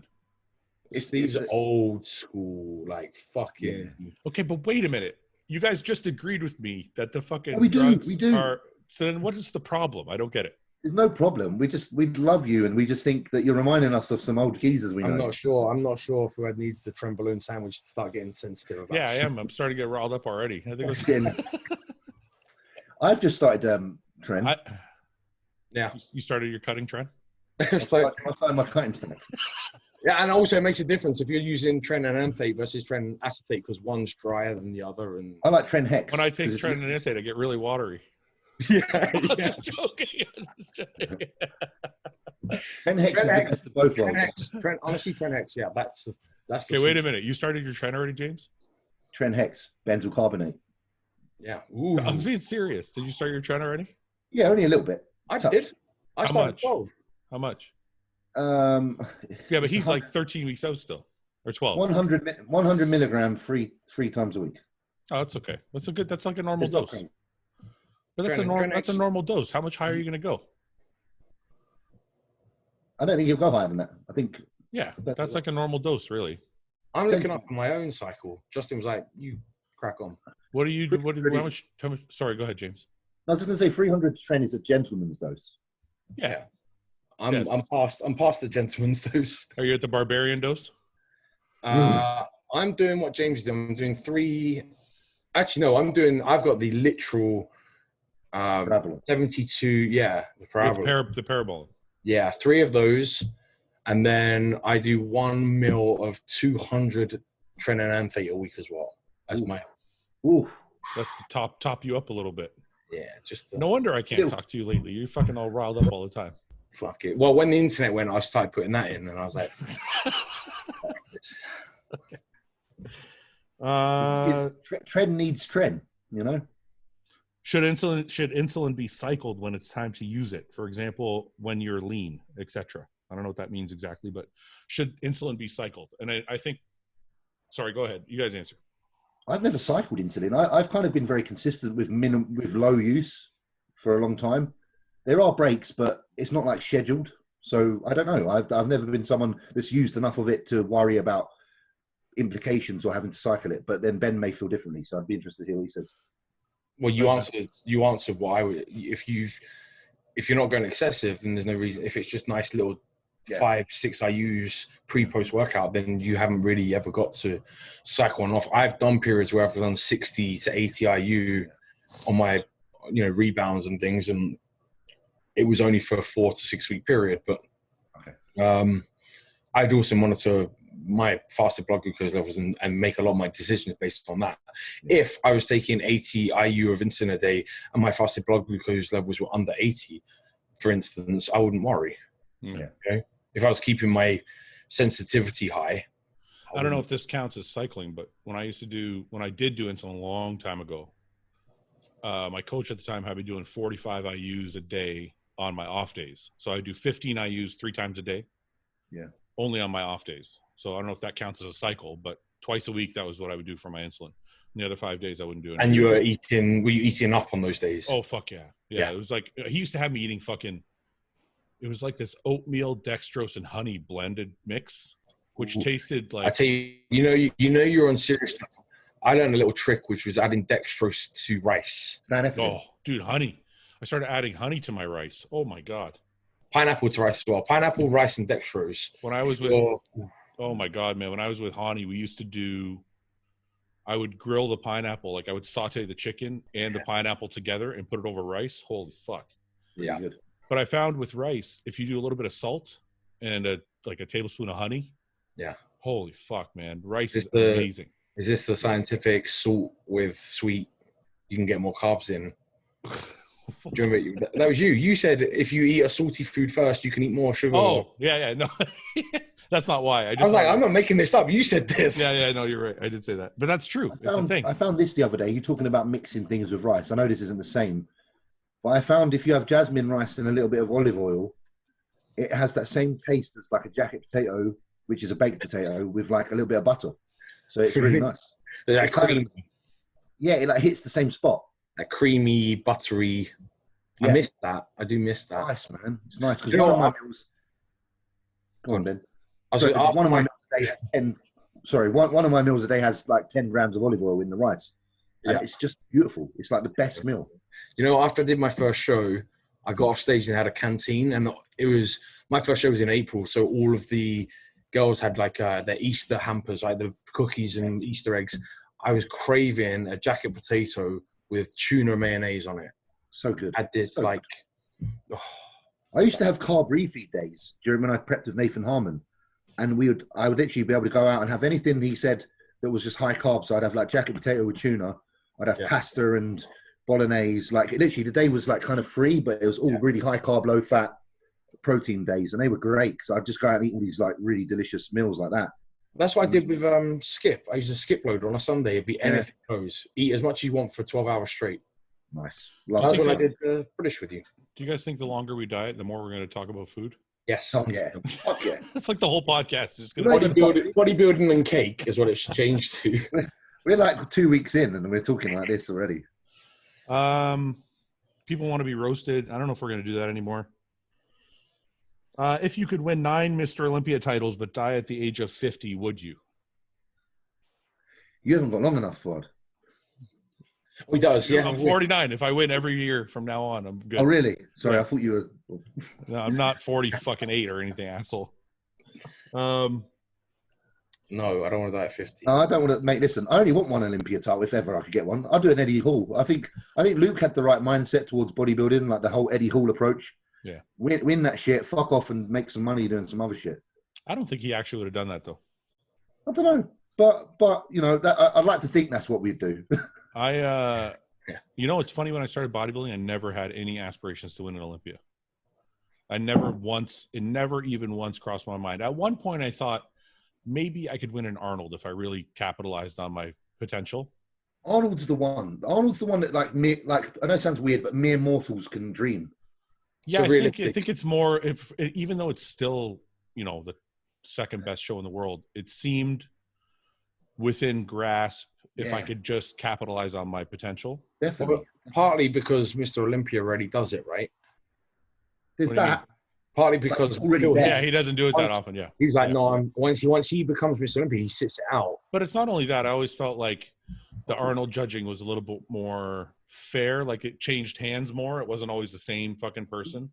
The Olympia has a specific look. Like I said this earlier, Ben. Someone was talking about Sasan, and I was saying how Sasan's physique is one of them physiques that kind of mirrors someone like Heath, where you can see it on top of the throne. You can't take a guy like us and throw us in there and put us at the top of Mr. Olympia. I don't know if Sass has the size though, because Mr. Olympia is usually the biggest guy. If Sass had a bigger guy, sorry. If Sass had another 12 pounds of lean tissue on that shape, I can see his physique being, in my opinion, the shape that would win an Olympia stage. I don't disagree necessarily. I just think that's always why, like, Dorian beat Sean Ray. I think that's why Brandon Curry beat Bonac. I just feel like, even though I think Sass is an amazing physique, probably one of the best physiques I've ever seen. Yeah. I just don't know if I've never seen a shorter guy win the Olympia. But how much did Heath won the Olympia? Like 240, yeah? And yeah, but it doesn't count though. That doesn't count. I've stood. Sass is about the same height as Phil, by the way. Yeah, Sass is the same height as Phil. Is he? Yeah. Oh, I thought he was shorter, like 5'6", 5'5". And he's 232 roughly on stage. So if you gave him that 8 to 10 pounds, I had no idea. I'm sorry, I didn't know he was like a 5'9", 5'10". Yeah, he's about 5'8". He's about 5'7", 5'8". Yeah. Yeah, he's got a really impressive physique, man. I don't necessarily disagree with you. I just feel like you have to have that mix of bubbly muscle, separation, and good skin to win the Mr. Olympia. Well, fresh lines is what it is. It's like a really fresh look, right? Whereas the Arnold, you can kind of get away with not being so fresh. Like you can be a branch, come in and just fucking show people. Yeah. You know what I mean? Yeah, I do. If someone's trying to gain mass, should they train in the morning or in the afternoon? As long as you're eating enough, it doesn't really fucking matter, does it? No, when do you train best? I don't think. Yeah, that's what I think. If you train better in the afternoon, train in the afternoon. Can we just ask, like, on the back of that question? Can we just sort of say for yourselves what you like doing? Do you prefer to train at a specific time? It's funny for me. It's changed. When I was younger and I had this really stupid mindset that I always felt like I needed 4 meals. I am like, I got to have 3 or 4 meals because I want to be really full when I go train. And now if I do that, I'll just fucking pass out. Like I'll get too tired. I get too tired. Get to the gym. You know, didn't Jay train after his first meal? I think so. But I thought Jay trained late at night too, no? I think he did both. I think he there was periods where he did split his training. If you watch, he did split his training for a little while. I wonder if he did that because people would hound him in the gym. Yeah. Probably. I think You know what I early mean? early on he was a morning trainer. But I think, like, imagine being Jay Cutler and going to the gym. Like, you probably have to go at like midnight when there's no one there. Yeah, I imagine. Now I'm good after 1 or 2 meals. 2 meals for me is ideal. Like, I have 2 meals I and like then I go. Yeah, I like to. I like to because, like you say, the third one I'm starting to bloat out, and I'm like, yeah. When it comes to dealing with depression, anger, and anxiety while on a cycle or just coming off, how do you guys manage it? I don't know, but I'm glad he's brought up that question, because I say this. I've done a lot of talks lately on podcasts about people identifying that on cycle it does affect your mood, and it's nice to hear people honestly say that. I don't know what the answers are to that, because the main thing is he identifies it. Where you go from there is obviously dependent, but he's obviously got to reach out to somebody and speak to a professional, because that's what professionals are for, man. Even when you're coming off. I think, like you said, the acknowledgement is huge for one. Yes. Because that's something that we all, I'm fine. What are you talking about? I'm fine. I can feel it. I feel it like the week after I start. Yeah. I'm vocalizing it with Denise and with you, Fouad. I've even said, like the other day she asked, and I'm like, look, I don't want to do that. She's like, why? I'm like, well, she's asking about going to a maternity class thing, like a parent thing. I went, is it mandatory? And she was like, I don't think so. I'm like, I don't want to do it, because I'm going to go in a bad mood. I'm going to go pissed off with the wrong attitude, and we'll argue, and I don't want to argue with you. And I said, I know that's wrong, but I can't change that right now. I'm trying to achieve this right here. Yeah. Unless it's mandatory, and I know that's selfish of me, but when I asked you, can I do a show, this was part of the equation. Yeah. And the emotional side of it is part of it. Yeah, and I said, I'm going to be an arsehole.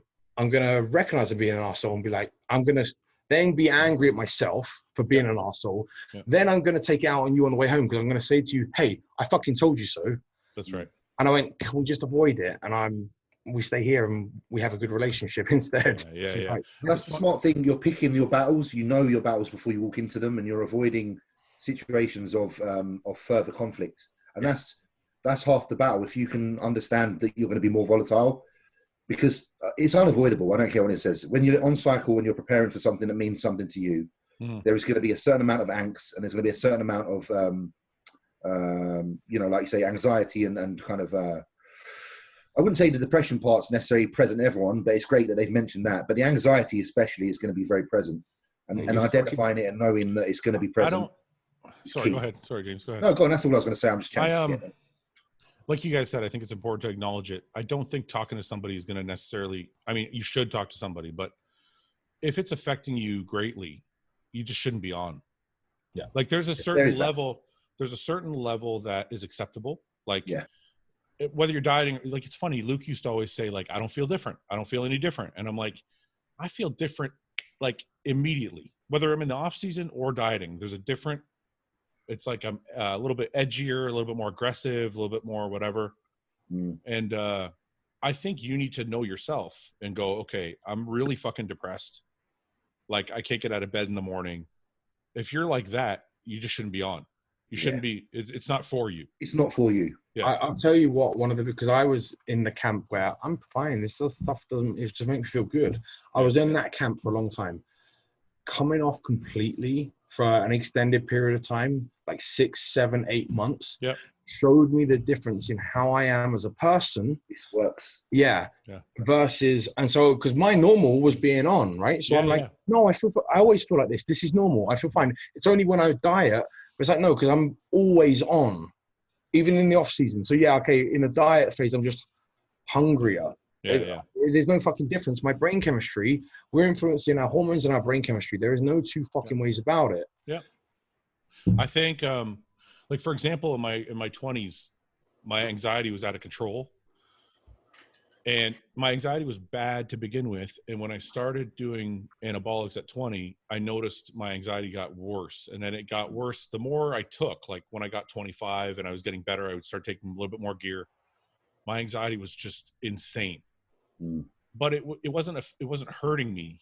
It was just like I'd manage it by learning about it, right? Like I would do a lot of reading and figure out why it was happening and what to do about it and solutions. But I think depression is a different thing. Yeah, definitely. I think that's deep rooted. Yeah, deeper rooted. I think if you're anxious, it's something. And anxiety also is a couple things. Like my anxiety was social, so I was like, I could avoid it by just not going out as much. Yes. But if your anxiety, yeah, but some people's anxiety is like they feel like they're gonna have a heart attack, they feel like they're gonna die, they feel like if you start taking gear and you start feeling things that are out of control or your depression is through the roof, talking to somebody is not the first answer. The first answer is go off and figure it out, and then go talk to somebody. It's just, you know, I just you will be more receptive to that person off as well, right? Oh yeah, 100%. The funny thing is, Ben, you mentioning how different you are when you're off. Like it's been a long time since I've been there, but when I was off last, I remember feeling great after a few months, like feeling like I was reborn. Yeah. And it was actually quite hard to get back into bodybuilding. Yeah. Was that your Kilimanjaro break? Yeah. I was like, I actually like the man I've become. Yeah. It's the exact same sentiment when I tore my tricep, because I went off I was on a low dose of TRT. It was like, I don't know, 200 milligrams or something like that, which is low for me anyway. But I did that for like 7 or 8 months. Yeah. And I was like, wow, I'm actually like a nice person. And I didn't realize I was a nice person because I've been on for fucking 20 years. Yeah. Plus, how much, Fouad, I bet that's a period of time when you managed to get a lot of your shit together. Well, I mean, this the start of the podcast, the start of the business. I'm like, I was nicer to my wife. I'm like, do you know what? The way I can describe it for me, I was content. Yes. Like, with myself. With yourself, yeah.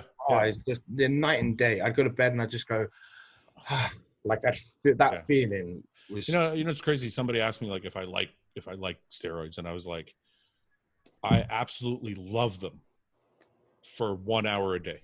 Yeah. I love them when I'm in the gym. I hate them for the other 23 hours. Like they absolutely do nothing for me in the other 23 hours of the day. They're only beneficial for that 1 fucking hour when I'm in the gym.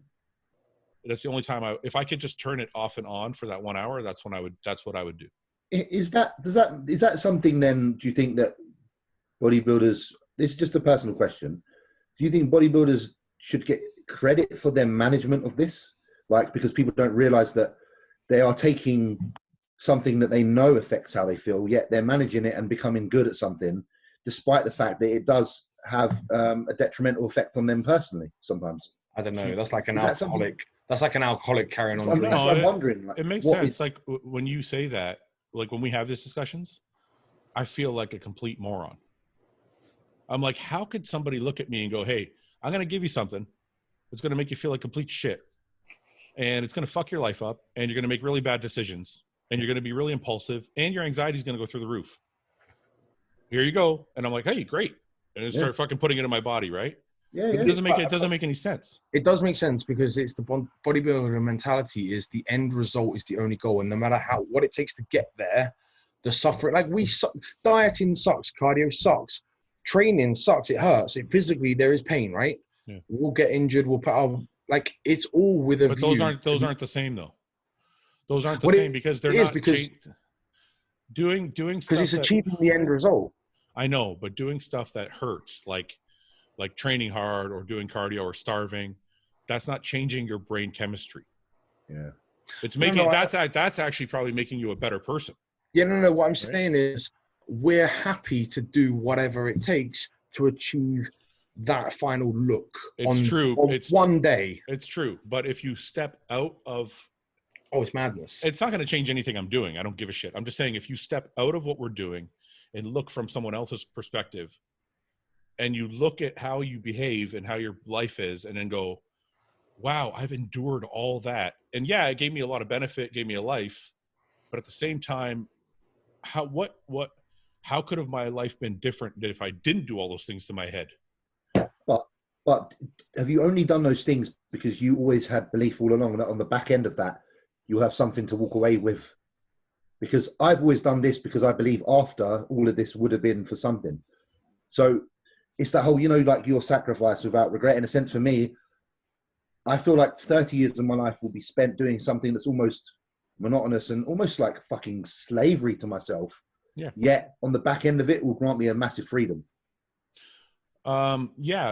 Financially and I don't know if emotionally is the right word, but like, yeah, there's a lot. I'm taking one side of it. Of course. So obviously the other side is I've created a good life for myself, and I fucking battled through a million different things and got through them, which creates a lot of strength in yourself that you never even knew you had. Yeah. All I'm saying is the only benefit to the fucking gear is that 1 hour. Everything else, your entire perception changes. And I don't think bodybuilders should get credit. I think that's what I wanted to know. That's why I wanted to ask straight to the point. I don't know if a bodybuilder should get credit for managing their behavior. I think it almost feels stupid in a sense for being like, yeah, you're going to fuck up your entire brain chemistry. Here you go. And I'm like, oh, perfect. The thing is, as well, many bodybuilders obviously don't talk on the subject because they're in positions of like extreme popularity, and it would be kind of silly for them to talk. But I'm going to throw a name out there. Yeah, he never has to admit he takes anything. But let's say Flex, for example, he does an exceptional job for managing the outward looking in expectations of himself, and you wouldn't be able to look at him and think that he feels these ways that we do right now, but I'm sure he does. Which is very interesting. But that's by choice. See, look, of course this is the benefit to the podcast, right? The whole point of this podcast is so people can hear us talk about shit like this. Definitely. Flex, for example, is the type of bodybuilder that paints the perfect photo, paints the perfect picture, and it's good for him because it's good for business. Of course. Yeah, but I've chosen, and whoever comes on this podcast is usually chosen to say, you know what, this is the real photo. Yeah. Right. And I'm sure Flex has these same feelings. I'm sure Flex has his own anxieties. I'm sure Flex has his own, but he's not going to show you that. And some people like that. That's their marketing strategy. Of course. Right. I personally like I feel like what we're doing is teaching people coming up. Look, it's an amazing thing to do. You can become you can learn a lot about yourself, but these are some of the things that you're going to endure along the way. Yeah. Yeah. I think that's more beneficial and more powerful than painting this perfect fucking painting. I do. I think it's a very selfless thing. And that's why I respect you and I respect Ben, because we could be criticized by some, but by the many, they will appreciate what has been said. But I'm criticized by some all the time. See, when I say things on the podcast, right, you leave yourself vulnerable. Of course. And those internet and those internet trolls, they take your commentary and they fucking use it against you. Yeah. Like that comment I made to Patrick Tour about needing to have a cheat meal once a week. Yeah. Someone bend it. You know how many times that's been thrown at me since I said it? Probably every day since. Yeah. And I'm like, I throw at him every day as well. I'm like, hey, pussy. But if you're thick-skinned, then nothing fucking matters. Well, no, it's not about thick skin. The point I was trying to make is I'm going to tell you the truth. Yeah. And I'm going to tell you that I want a cheat meal. Most bodybuilders, I don't give a fuck what anybody says. Most bodybuilders can get away with having a cheat meal. Yes. 2, 3, 4 times in a prep, and it's not going to hurt them. Yeah. And honestly, if my missus wasn't a celiac, I guarantee I'd probably be asking the same. Yeah. It's only because she has difficulty eating out anyway that I'm not fussed. Yeah. But if she was able to eat out every weekend, I'd carry more guilt, and I'd probably say the same. Going back to the speaking open and painting the real picture, I feel a responsibility. Because I've made some dumb decisions, right? I've been that young kid. We all have. We've all been there and we didn't really know who to ask, who to talk to. And times have changed and platforms are available now that weren't. I just think, hey, fuck it. Like if we can and it's like that, it's going to sound corny. If I can help one person, if I can help one fucking person. One person that goes, oh, I didn't know, I thought I was alone, or that I was thinking the same thing, but no one else. My buddies down the gym, they always act tough and like, fuck, I don't give a shit. No, man, it's great because Fouad, believe me now, my generation didn't have people telling us the truth, and you're the first man.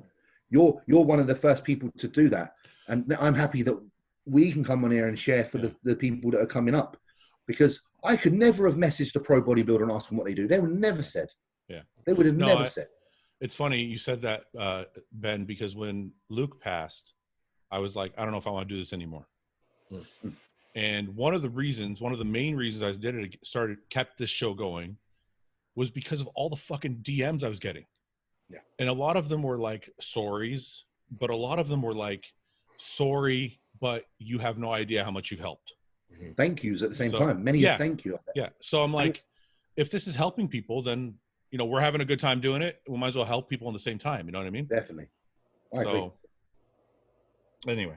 I like these kind of these conversations stimulate me massively, and I can go to bed at night at days like this and feel like I've had a very successful day because we've discussed things that are a little bit deeper than ourselves. Yeah, it's better than fart questions. So this is why people go to therapy. Seriously. This is our therapy. This is a curious one for me. This is probably, I know what Patrick Tour would say to this, but what are your thoughts on drinking Crystal Light during your contest prep? I haven't even asked Patrick about sugar-free drinks or any of that shit. Do you drink them or no? I have the odd iron brew. What's an iron brew? Fuck. Iron brew is a Scottish fizzy drink. It's really nice. It's calorie free. Calorie free. Yeah. And Ben, you know that we've got one coming. We've got a UK Total War coming. Are they doing an iron brew one? Are they? Yeah. I didn't know it was confirmed. That's cool. Yeah, Rudy confirmed, so it's great. It's like, I tell you what it's similar to, but it's not as good as. Oh, not as good. No, I'm saying that the iron brew is, so for everyone to understand, it's like Fanta, but like good Fanta. Okay. How is it like Fanta though? It's like an orangey. Fanta's orange. I don't know what iron brew is. Iron brew's like fucking. It is orange. I don't know. It's the closest thing I could relate it to. Okay. It's anyway, can we go back, because this is actually important to me too, because I wonder about this a lot. You do a little bit. James, you do a little bit of sugar-free iron brew. How often? Yeah, I have probably a can every other day. Okay. What about you, Ben? I can't do fizzy drinks any time of year. Yeah, I know, but do you do like a sugar-free Kool-Aid or Crystal Light or anything like that? No. Okay, I drink that shit like every ounce of water that goes in my fucking mouth has sugar-free Kool-Aid in it. Really? Yeah. That's a very like your side of the pond thing to do. Yeah. Is it? Yeah. It's not a British thing. The British bodybuilders drink distilled water. Like, do you know what I mean? Wait. That's old school. You clarified it's British bodybuilders, British bikini, and they're big on their. Yeah, but they're gimmicky, aren't they? They jump on all the shit. Borden's Farms. Are you saying I'm gimmicky? Is that what you're saying? No, but you set a trend, and then they think they're doing a trend because they see what you do. I just, you know what? I got used to it. Dusty does it, right? Dusty chucks fucking sweetener on his like steak and rice. I've eased up on the sweetener, but it's worse because I drink so much of that sugar-free Kool-Aid and stuff. It's like, it is nice though. Oh man, it makes dieting 1,000 times easier. I love the crystal Light, the pomegranate one. No, there's a lot of them that taste good. See, the thing is this though, I think the problem is if you start making it too condensed. Like I don't put that much. It's still like watery, you know what I mean? I tell you what. The reason I do it is because it tends to mess with my stomach, right? Yeah. That's the real reason I do it. But I find that if I do it, I want them more. Yes, 100%. And then my food doesn't satisfy me, and I need a sweetener. I need a sugar. See, for me, I do it because I get hungry, and I'll chug like 1.5 liters of water all at once, and I won't be hungry anymore. Yeah. But I can't chug that liter. What's that? Yeah. No, because I always wondered, because I'm like Ben, like if I have this sweet stuff, I find I get hungrier. So I'm wondering if I'm getting a small insulin response. You do. Taste-wise, you will get a slight. Yeah, I feel like the sweetness of the sweeteners is making my body think that. No, I thought that wasn't true, though. I thought that was a myth. I don't know if it is. No, the body will start to produce insulin from smell and taste first. Yeah. Because I get hungry if I drink like a 500 milliliters of a fizzy drink, like a nice one. 10 minutes later, man, I'm going to be like, "Where's my steak and chips?" Yeah. Okay. Let's see here. What he's fucking Google. See what science. He's going for the science. Let's see what the Google says. You know how you 20%, are 20%. Sucralose raises insulin by 20%. Okay. You know the fact that you ask James and I questions, and we don't have our backup buddy Google. Oh yeah, he always does. Our opinions. Ben, I've got Google here to my right though. We could fuck him up. But wait a minute, I'm showing everybody the answer, so I was wrong. You were right, 20%. Ben. You should be happy that Google is here to help you. 20%. I don't need Google to confirm I'm right over you, Fouad, mate. Wait, to be fair though, 20%. Wait, here's another one. How artificial sweeteners affect blood sugar and insulin. Okay, that's fine. Don't accept those cookies. The CIA are onto you now. Yeah, they're onto you now, boy. They know everything. What is this? Can somebody say something so there's not dead air while I read this? Right, I'm just reading bread, pasta, cake, and sweets right now. You see the word potatoes again. Potatoes has come up 20 times today. Fucking potatoes. If you have potassium, it lowers insulin, apparently. The sweet taste of artificial sweeteners triggers a cephalic phase insulin release, cause a small rise in insulin levels. Yeah, so small rise. Regular use changes the balance of our gut bacteria. That's why this could make our cells resistant to the insulin we produce, leading to both increased blood sugar and insulin levels. Wow. So what are you going to do now? Are you going to change things? Imagine how good I would be if I didn't drink sugar-free Kool-Aid. You'll be shredded in 2 weeks. I'm shredded. I lost fucking what, dude? It's like it's starting to like go. I was 278 this morning. DMP works that way, though, doesn't it? No, it does. Never taken DMP in my life. That's the Ford's new middle. You're not. I've never taken. I'm not a psycho. Shit, I got fucking 2 bottles of injectable DMP in the cupboard. Why do you need DMP? You're not fucking. You're not. It's hard to get shredded. I haven't used. It's there for backup measures. Look, I'm a walking experiment on myself. But if I took it, it's going up in full detail on what I'm doing. So you're into the cutting drugs then. The cutting drugs, yeah. Well, that is. See, I know it is. That's right. Yeah. What drugs can I take in the off season to not get fat? DMP. DMP, yeah. But do not do just that. Make sure you tell people that it's going to eat. It's going to eat half your muscle too. Yeah. I just want some really good Increlex. I wish I could get some Increlex. You know how much that shit costs here? It's a lot. It's like $1,000 for like 10 days. Yeah. I was talking to Patrick about it. Like we were just discussing it. If I can get my hands on it, he has some. We had it. I know. Well, we know who can get it. Can we not talk about like? Let's not talk about sourcing on the fucking. But myself and Luke managed to source some. Yeah, it's very good. No, I could source some, but it's just too expensive. It's like fuck, man. It's not worth it. Claim it back on expenses. Huh? You can claim it back on expenses. You know what? on my taxes? Yeah. IGF. I turned into a fucking water baby on it. Did you really? Yeah. I gained 10 pounds in about 3 days. I was like, I only did real IGF once in my career. I think it was like 2008.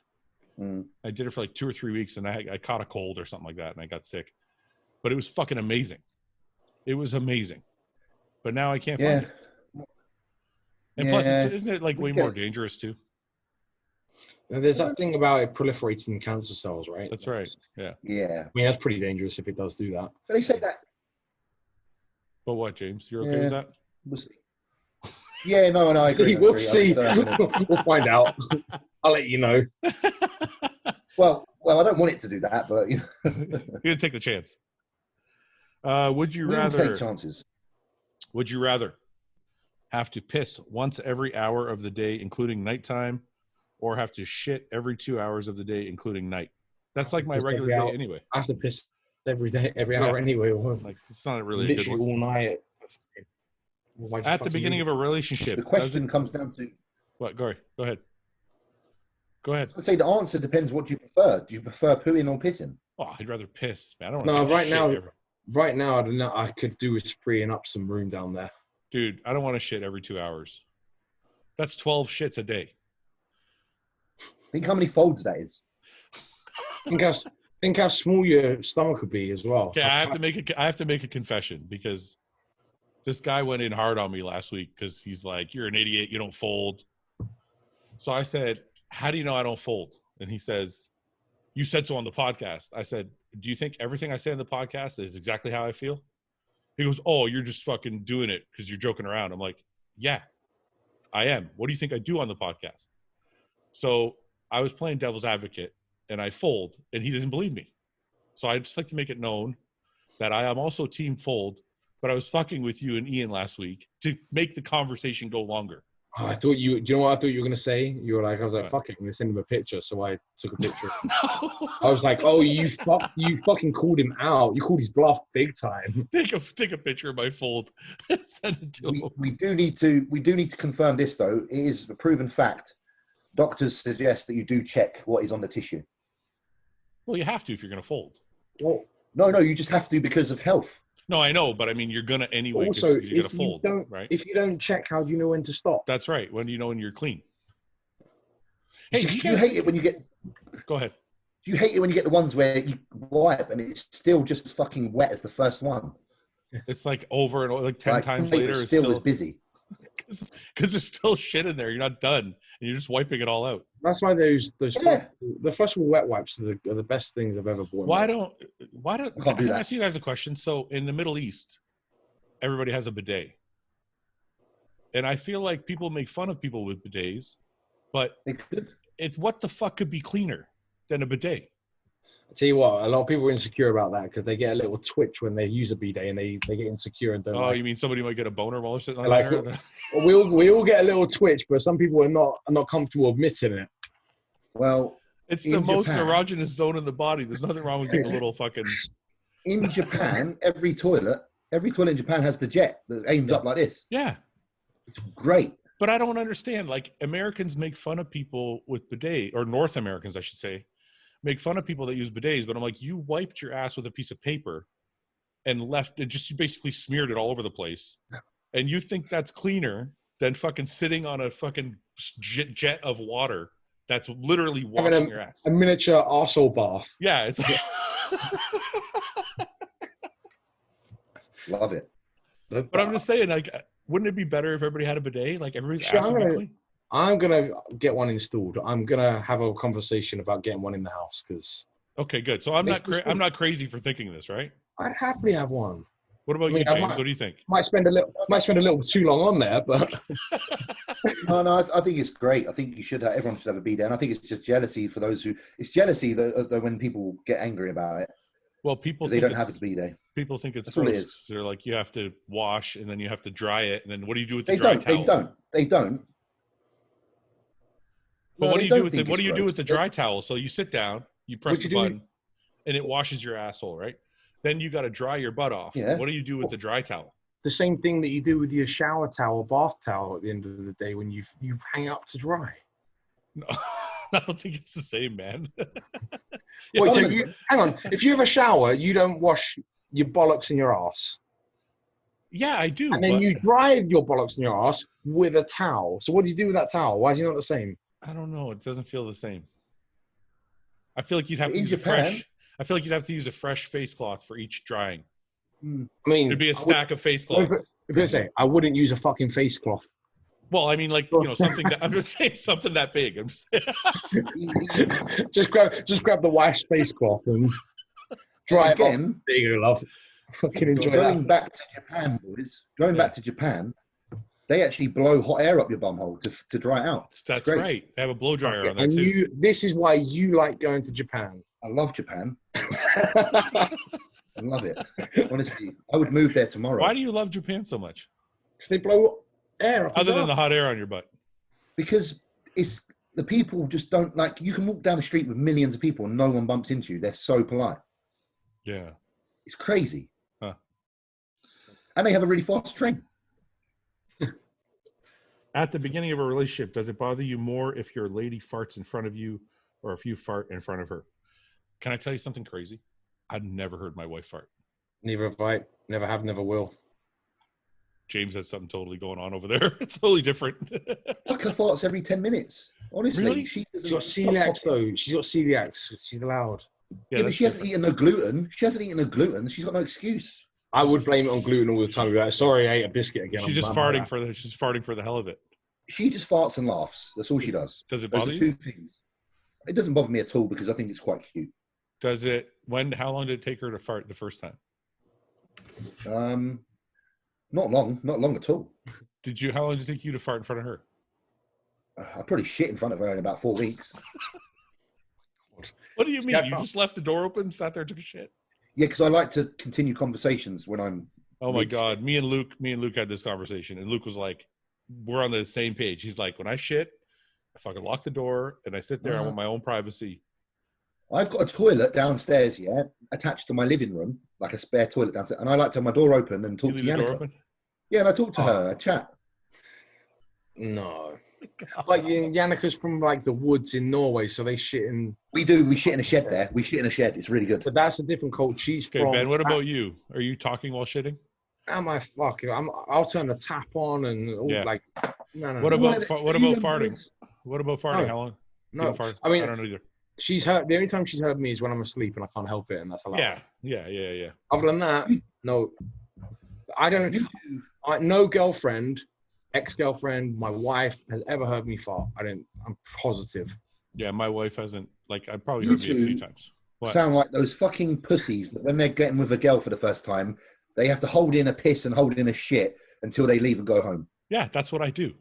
Fuck that. Like, what if you need a shit at their house? I'd walk out the door and I would fart for like 45 seconds. Yeah, but what if you need a shit? I would leave.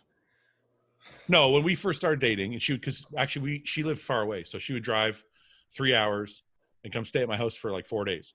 But I literally put a stereo in the bathroom because I lived in a 1-bedroom condo, so the bathroom was like same thing. It was attached to the living room.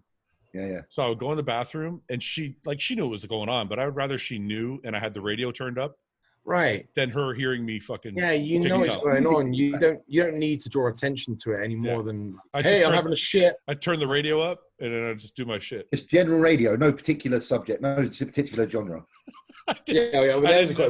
What are you taking a shit to? There might be like a Rammstein, like a shit song where you turn it up. I'd have to have some like easy, smooth beats. No, you want something loud so that you can fucking let them rip and not worry about it. Cocktail music, like beach. I can't believe James, you never fucking shock me anymore. I just expect it from you now. I kind of expect at your house. What? Wait till I come and stay at your house. You have your own bathroom. You have your own bathroom upstairs. Don't worry. Yeah, man. Put me in an outhouse. Let's do a few more. Let's see. What would you say contributes to deep cuts in muscle separation that some athletes bring to the stage? I'm going to be honest. I think good physiotherapy, good stretching, and someone who trains full range of motion and actually does concentrate on contractions. And as much as that's going to sound very bro, I believe if you contract your quads hard when you do a fucking leg extension, I do believe it helps. Didn't I do a whole rant about bro science? Didn't we? Yeah, you did, and that's why I'm saying it. Like, I'm sticking up for you. I think bro things work. But like, I gotta turn my camera. You said physio for me. Physio, like getting your legs massaged, helps a ton with fucking quad separation. I think it's training intensity and genetics. Yeah, Brandon Curry, like he trains hard, but he doesn't have quad separation. Yeah. The same thing with Alex Guns, Big Guns Diesel, Ben. Yeah. Trains hard. It's the same thing with like vascularity, right? You get Branch, who's just Always a ball of veins versus, say, Victor Martinez, who's Victor hasn't even got a bicep vein. Yeah, but he's shredded. Yeah, in a totally different way. Yeah, it's true. Because Luke was always trying to get more vascular. Yeah, which didn't help. He didn't need to. You know, like he would try. Yeah. That's what hurt him in the beginning. He was like, well, Branch Warren has like crazy veins everywhere. This guy, like Kukla's always, his legs are so fucking vascular. Yeah, he pissed him off. So pissed off with it. Can having sex before you work out affect your training? Definitely. Yeah, I think I wouldn't worry about it, but yeah, it's probably not going to be the best thing to do. The only session it doesn't affect me is legs. Fuck, really? Yeah, really weird. Like, I can always train legs well, even after. But, like, pressing, like doing chest or something, I'm deflated after sex. I can't do that shit. But legs is fine. That makes no sense. Yeah. It's like the opposite. I don't know why it does. It makes sense to me. I feel like I want the aggression. And I feel like if I just had sex, I'm not aggressive at all. I'm like, yeah, whatever. I want to have a nap after I've had sex. Yeah, that's what I'm saying. Like, I don't want to go to the gym. I've done it, but it's not ideal. That's what I'm saying. I wouldn't worry about it if it's here and there, but like it's not going to hold your gains back. Just make sure it's a really shit shag so that you're pissed off. Or just do a quick one. So if you have sex and you perform really bad, It doesn't you have matter a if it's reason. quick or not. Once you fucking, It does matter. If you do a 2-hour fucking session, nobody you're fucks gonna for be 2 hours, especially James. You'd be lucky to get 2 minutes, for fuck's sake. James already admitted he's like in and out. That's it. I feel like my performance when I was like 18, 19 trumps my performance now. Like my endurance. You fucked for 2 hours. Yeah, back when I was like 18, 19, yeah. Straight for 2 hours. Who are you kidding? Yeah. You're a liar. No, I'd hold off and then go again and like stop myself. And I was trying to impress. Now I'm like, she's married me. I don't give a shit. I've never fucked for 2 hours in my life. I wouldn't want to.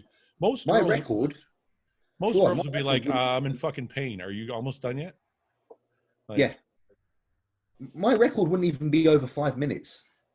Really? But does that include like all the foreplay? No, that's like that's You're like, I kiss her once and I put it in and then we're done. Yeah. That's because I don't do much foreplay because I just want it done. What do you mean? But, I'd be like out, like seriously, like up to like maybe 24, 25, and I start getting heavier. No, I'd be like a fucking CrossFit athlete down there. Okay, wait a minute. You don't do any foreplay at all? No, I'm talking about just in general the session. No, I'm talking about James because he's like in and out. Oh, so you don't like foreplay at all? I'd rather massage her feet than do other That's stuff. right. That's right. A foot thing. I forgot. Your foreplay is the foot massage. Yes. So he does that. We're counting that as foreplay. Would you rather have a foot massage or a blowjob? Both at the same time. Well, you massage her feet while she's blowing. How does that work? You can do a 69 foot massage. But how does she feel about that? I'm just trying to think about how he's gonna do. Is she like, James, you're on the wrong bit, mate? No, honestly, I don't think, like, I'll ask her, but I don't think she'd mind at all. She likes a massage. This might be too much information, but would massaging her feet while you're getting a blowjob, would that make you finish faster? Yeah. That's amazing. You know what? I'm always jealous of people who've got these like easy fetishes that can get them off quicker. Because I'm like, how easy is that? That's amazing. I've told you boys, like, even if I can see them in my peripheral, I'm quick. That's good enough. Yeah. So if she's wearing socks, you're like, yeah. What happened? Are socks like lingerie? No, wait a minute. Are socks like lingerie for you? Socks are not allowed. I take them off. Yeah, that's what I was going to say. I was going to say maybe it accentuates the. She's fucking she's blue ballsing him with socks on. Yeah, no. If she has, the funny thing is, if we're going to do it, yeah, and she's got a pair of socks on, I say to her first, I say socks off. You'll come so here's another question. Wait a minute. Could she be wearing like pants and a top, but she has to have no socks? No socks. You can't wear socks, can you? Yeah. You know what I've got pictures? She's there right now? Oh my God. She's coming into the room, yeah, but I'm just. Do you know what I got picture? Here's what I got picture in my head, and when it's. Look at her feet. Yeah, you better cover those things up, otherwise this is going to go on Pornhub because James is going to go one way. But because she has nice feet. That's crazy to me, man. It's amazing. I can't. So I need to have everything off, and you're like, I don't care if you're fully dressed as long as your shoes and socks are off. Exactly. Dangerous territory if she walks in fully clothed but no socks on. What if she's fully naked but she's wearing shoes and socks? It's no good. No, I'll be like, what are you doing? What are you doing? The only way she can get away with it is if she's wearing, like, say, like, maybe like high heels. Yeah. So then it accentuates it. Yeah. Yeah. Okay. But the heels come off eventually, right? They will. Oh, mate. Oh, yeah, they're going to come off. What about like pantyhose because they're see-through? What? Like what? Like pantyhose, like stockings. Like what if she's wearing like stockings? No. It's not skin. I need skin, man. I need skin. James, you're the fucking best, man. I swear to Real God. skin. All right. Should we end on a high note? We'll end on James's foot fetish. Damn. Or should we get one more in? Well, I don't know. You said 15. How many fucking questions have we done? We must have done 15 by now. We've done 12. You didn't even count. You didn't 12? count. I didn't count. 12. I just figured. All right. It can't have been 15 because we spent an hour on potassium. No, we didn't. We spent 5 minutes on potassium. Okay. If you could choose anywhere in the world to train besides Gold's, where would it be and why? Gold's isn't good to train at. I want to go to King's. I always like seeing those videos. You train at King's. It looks so fucking good in there. Listen, it's a shithole, but it's great. But I love the shithole. Like if you boys were with me for a week there, by the end of the week, you would love it because you just get used to it. I like the King's. King's is good. I'm glad you do. That means a lot to me. I like that. I like Metro. My favorite gym I've ever trained at. Metroflex Long Beach. Yes. I love that gym. I really like New Haven. Oh, I like that gym too. I trained there once too. Evan. I just like Metroflex Long Beach because it's a little dirty. They got a lot of deadlift platforms, a lot of squat platforms. I like older equipment too. I don't like new stuff. Yeah, same. Yeah, there's no. I trained there because my Denise did the Long Beach last whatever show that was. Yeah, I know the one. Last November, and I went and trained in there. It's a great gym, right? Yeah, and they got some serious powerlifters in there, like female powerlifters. I just like the atmosphere too. They have like flags hanging from the rafters and shit. Like if I built a gym, it would look like that. Atmosphere is everything. 100%. Everything, man. That's why I like that King's gym. It looks cool. It reminds me of the first gym I ever trained at. Yeah. The first gym I trained at for like 15 years. And it was an old curling rink. So it was like a big warehouse, like really high ceiling type of thing. And that's what I think of when I see King's. It looks like you can imagine what it's been like over this coronavirus period where I've had it all to my fucking self. Yeah. And I've been able to just crank the tunes and just do whatever. It's been amazing. You're almost happy. Yeah, how do you feel about that? There's gonna be a little bit of you just like, oh fuck. I'm upset. I'm upset. Yeah. I'm gonna lie. You got your own gym for a little while and you have to give it up. I do not want people back in my way. Yeah. The lighting is good in King's as well. Very that natural light that comes through that the warehouse roof. Really good shots in there. You can be like 10 weeks out and look great. Yeah. Do you think GH is only needed at the elite level, or can all levels benefit from its use? Fucking hell. I can't talk. I started it young. I don't think it's necessary. I personally think if you need GH to do well at your first or second show, like a municipal level, I'm like, I don't know, it's kind of overkill for me, man. You should be able to do well at your first show or second show without it. Yeah, that makes sense. I used it young just because. If you can afford it, go nuts. I don't care. I feel like you should leave something in the tank though, as a you kind of ace up your sleeve. You know what I mean? Yeah. I'm saying is, I just think I don't want to use the word overrated because I totally disagree with you and Luke about that, by the way. No. Wait, let me finish. All right, I'm sorry. I said I don't like the word overrated, but I'm going to use it slightly in this context. But I agree with you in that it is not going to. If you're going to be a pro, you'll be a pro anyway. GH didn't take someone from never becoming a pro to becoming a pro, right? Okay, maybe. I don't think it's a game changer. I think it changed my physique pretty dramatically from like 09 and 10 to 11 was a pretty big change. Ian said it's great, didn't he? Ian agreed that it was. I think it was us saying that. Ian thought it was actually really good. I don't remember. I do think it's good. So that's why I said I want to use the word overrated. That doesn't mean I don't think it's good. It means I think it's overrated. Yeah. Yeah. I don't think it's overrated. You don't? I think you get what you pay for.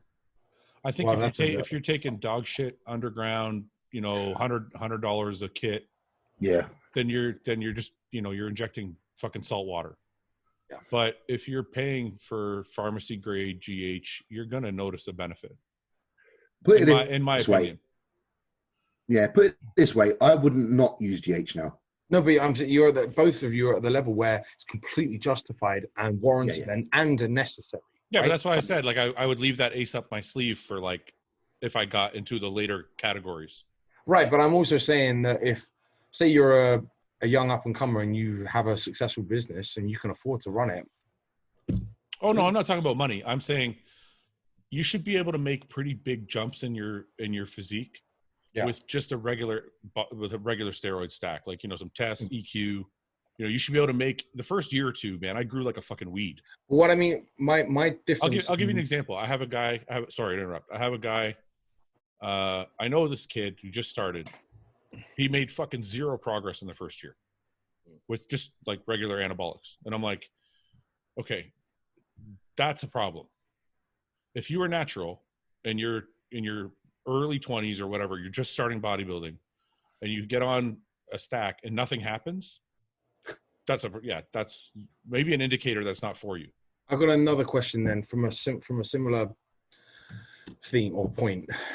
If you could choose to either go, say you're a beginner and money's not an issue or it all costs the same, whatever, and you could go test high dose test or mid-range low dose test and growth hormone, what would you do? I'm just starting. Well, like you've been a couple of years in, but you're not using like a gram of test at this point. Because I think. Go ahead, James. I'll let you answer first. James. I'll go for the latter, the synergy. I think that GH present with testosterone has an amplification effect on both. I agree. Yeah. But I feel like I want to leave an ace in the hole for when my body starts being stubborn. And the point I'm trying to make is in the first 5 years of my career, and I'm not saying it's going to be 5 years for everybody, but the first 5 years of my career, I didn't use any GH. Yeah. I ate like a fucking horse. Yeah. And I just took regular tests, EQ, that kind of stuff, Anadrol. And I fucking gained 5 or 10 pounds of muscles, 5 or 10 pounds of stage weight every year for the first 5 years of my career. Mm-hmm. And then when I needed GH, like when I got to like 2008, 9, and I was in the pro ranks, I was able to make another jump. Yeah. Because it's something my body never had used before. I think my knee-jerk reaction when I hear people ask growth hormone is I assume they're not doing everything already perfectly. And I'm like, what do you mean? What do you mean? Like if you said you did your first 5 years, there are people that haven't done those first 5 years, that haven't nailed it and maximized and got 5 to 10 pounds of stage weight consistently year on year. They go year one, oh, I didn't make that much progress. Okay, up dose, take growth hormone, do this, and they think it's going to then improve. And I'm like, no. You weren't ticking all the boxes. Yeah. Tick all the boxes. Yeah. Well, you ticked all the boxes in the first 5 years. Yeah. That's allowed you to leave that ace up the sleeve. But that's what I meant by ace in the hole is like, check everything off. Once all of that stuff runs out, then you're like, oh, I got this thing for you. Yeah. And you fucking throw it on top, and then all of a sudden you shoot past another plateau. Yeah. Mine's the 4 gram of test. I put that in, and that's what I was doing when I started. I think my first stack was 500. We had this discussion. Anadrol and test, like Anadrol and no. I think my very first stack was just test. Oh, what was James's first ever? What my first ever? It was just Dynabol. With what? Just Dynabol. Oh, really? I thought you said Tren. I was like, no, Dynabol. I just took I think 40 milligram a day. For how long? Probably about 5 weeks. I think it was. And then what? And then your next stack, you started adding tests and stuff. Fuck! I remember my friend putting a shot of sus in my arm because I didn't know where to fucking put it. Yeah. Luke Machetta, my mate, he put it in my bicep, and I had to go to work and do removals. I couldn't use my left side. Man, the bicep. If you've not done the bicep before, you can get a little tender in there. Hey, I had to do removals, and my left arm was out of service. Removals for the North Americans listening is you're getting rid of garbage, or were you doing what? No. So I was relocating offices in central London. So you're moving stuff around, moving furniture around, like filing cabinets, tables, fucking galore. And I couldn't even use one side of my body because the fucker decided to put it in my arm. Because he was my advisor. I thought he knows what to do. Yeah, I let a friend of mine do my shots once. So I did my very first shot. The second shot I ever did, my friend's like, I'll do it for you, man. It's fine. And I'm like, okay, because I hated doing it. He just fucking goes like, and I'm like, what the fuck? I'm like, forget it. And ever since then, no one's ever done my shots for me. I do all my own shit. Yeah. Hey, it's a nightmare, isn't it? It's a nightmare. Oh, I hate it. I fucking hate it, man. What'd you say? Justin just emailed me my plan. If you will. And 4 grams. No. It's not my cycle. I just wonder whether you were interested or not. Because what is it? Huh? What is it? He's happy, but he's pulled carbs out the final 2 meals on the low and the medium day. He's like, you're too fat. He's like, really good change this week. Let's do this, and then should hold calories here for a while after this. So Well, good. So you're going to be even moodier. Awesome. Oh shit. Yeah, but I'll be like here. All right, one more. I'm a father of a newborn baby boy. Remy, congratulations. Sleep is not great and time is even less. I wake up early to lift before work, but don't have the time for a full pre-workout meal. Is it okay to just smash a protein shake and sip on hostile intra-workout to get my needed carbs? I swear I didn't know I was going to say hostile. I swear to God I didn't. I swear to God I did. It's at the bottom of the look. It's like at the bottom of the paragraph. I mean, I would have said yes, but you got to use a different brand. But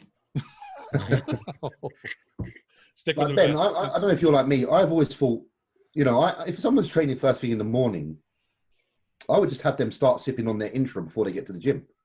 So I'd have a nice, gallon jug with clustered dextrin and fucking amino acids. And I'd probably just have them drink a quarter of it before they get to the gym and resume as they get there. I don't think you have to be fully loaded because, again, they would probably have eaten at whatever time the night before. They're still going to have some fucking food.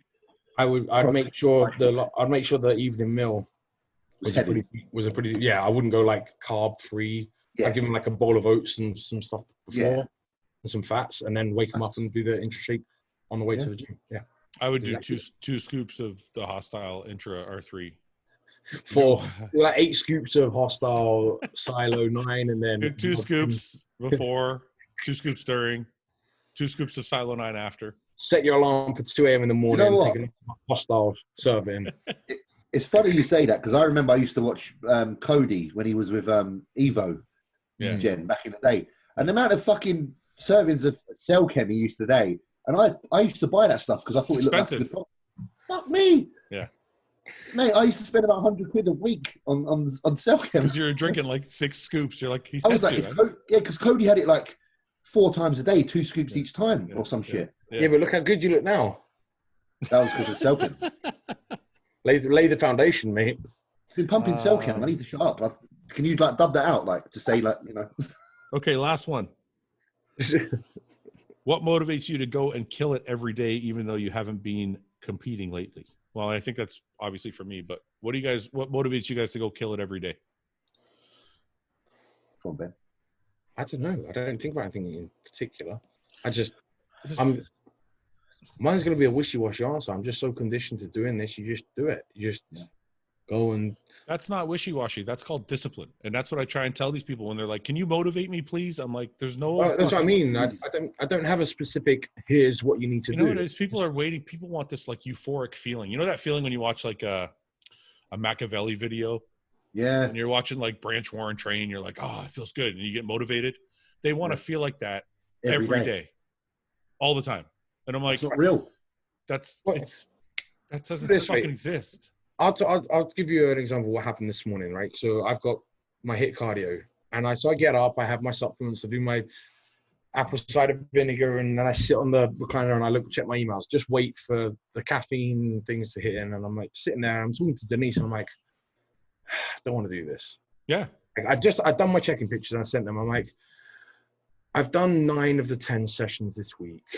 Like, I was like, well, and I was supposed to do 5 of them are 20 minutes and 5 are 12 minutes, right? Yeah. And the 12-minute ones are supposed to be post-workout, and all the morning ones. And I'm like, the way it works out today is a rest day, but I've done all 5 of the 20s. Yeah.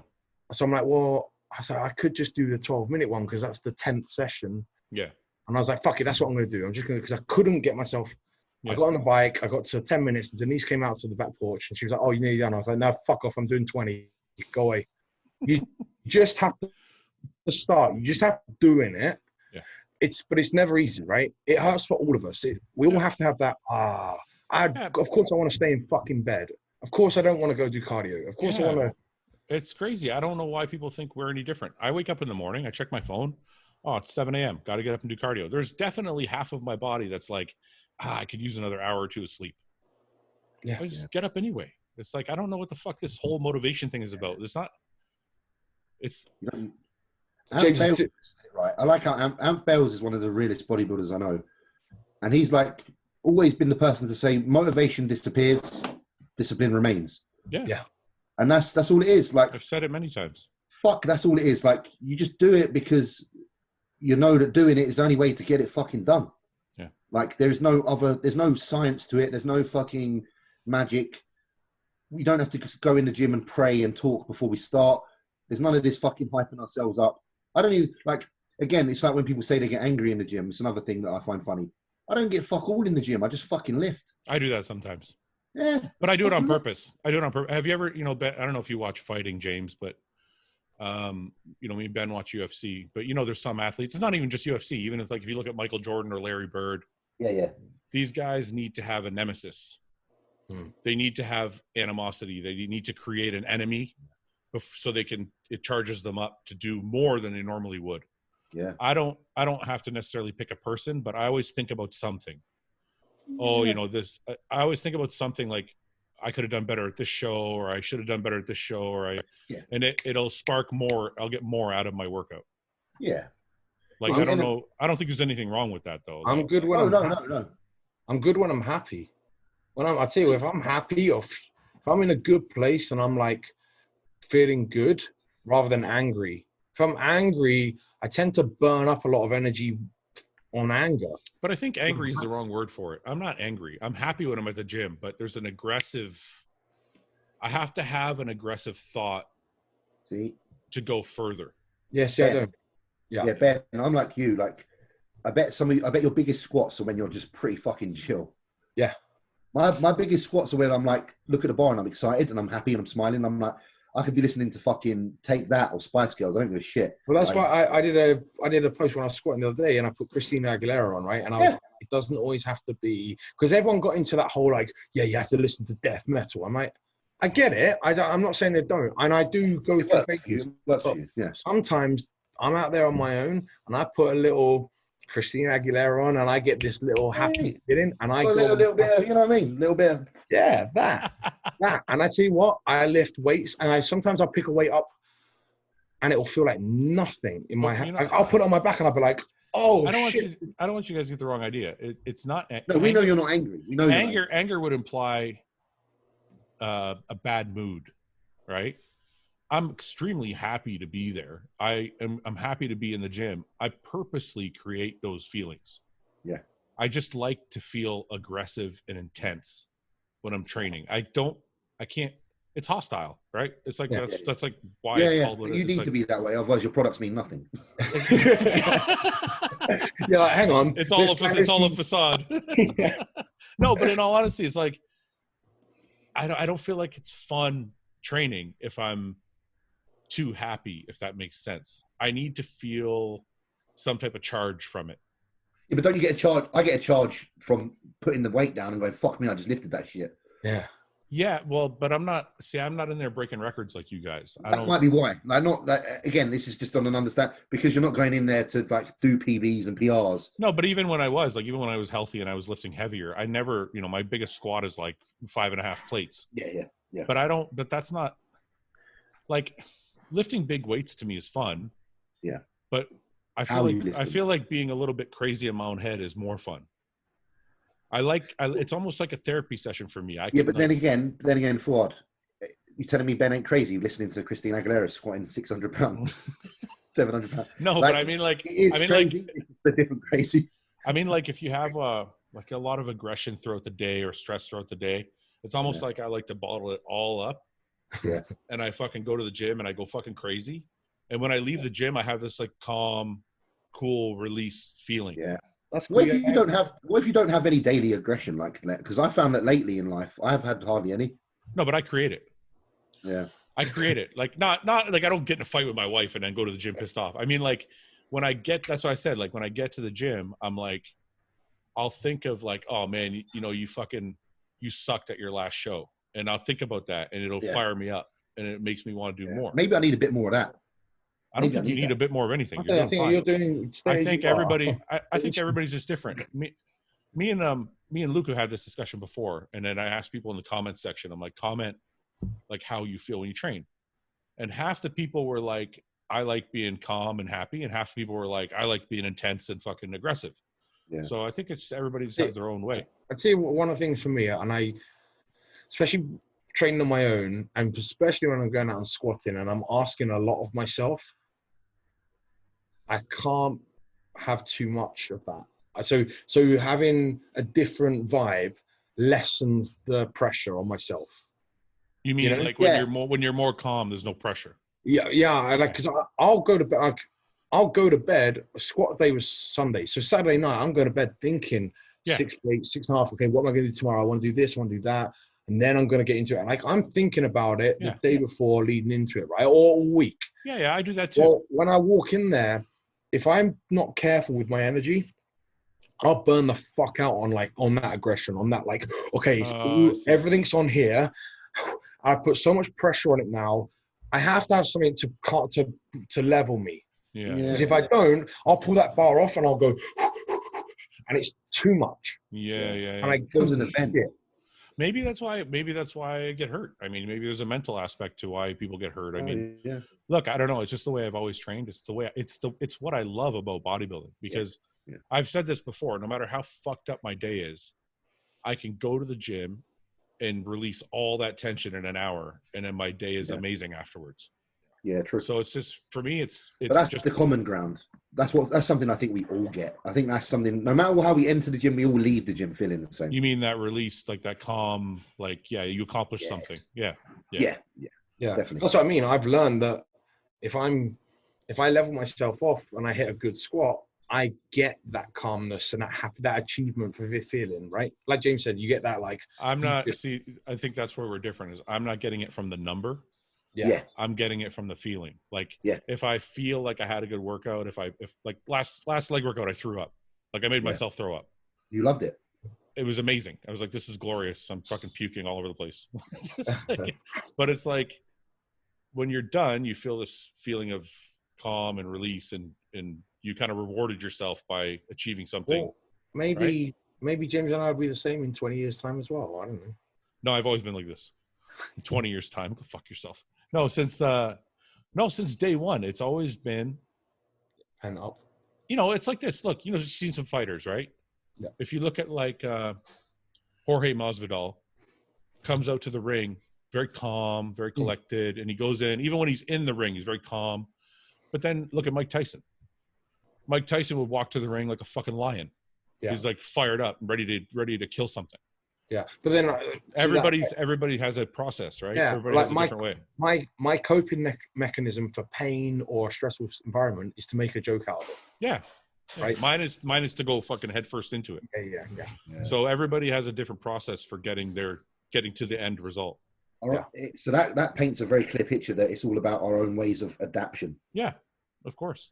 Yeah, I don't think I would never ever. You would be a very arrogant person to say my way is the right way, because I'm pretty sure if you look at Ronnie Coleman, you see some calm in the way he lifted, but if you look at Branch Warren or Dorian Yates, you see a fucking intensity that is different. Yeah. And both styles were extremely successful. So there's no right way to do it. Yeah, absolutely. Yeah. Anyway. Okay, guys, it's been 2.5 hours. I got to eat. You guys got to eat. Definitely. Let's catch up again. 100%. That was okay, brothers. Thanks a lot for coming on, man. Take care. Talk soon. Hey, guys, thanks for watching. Please subscribe, share with your friends, and like the video.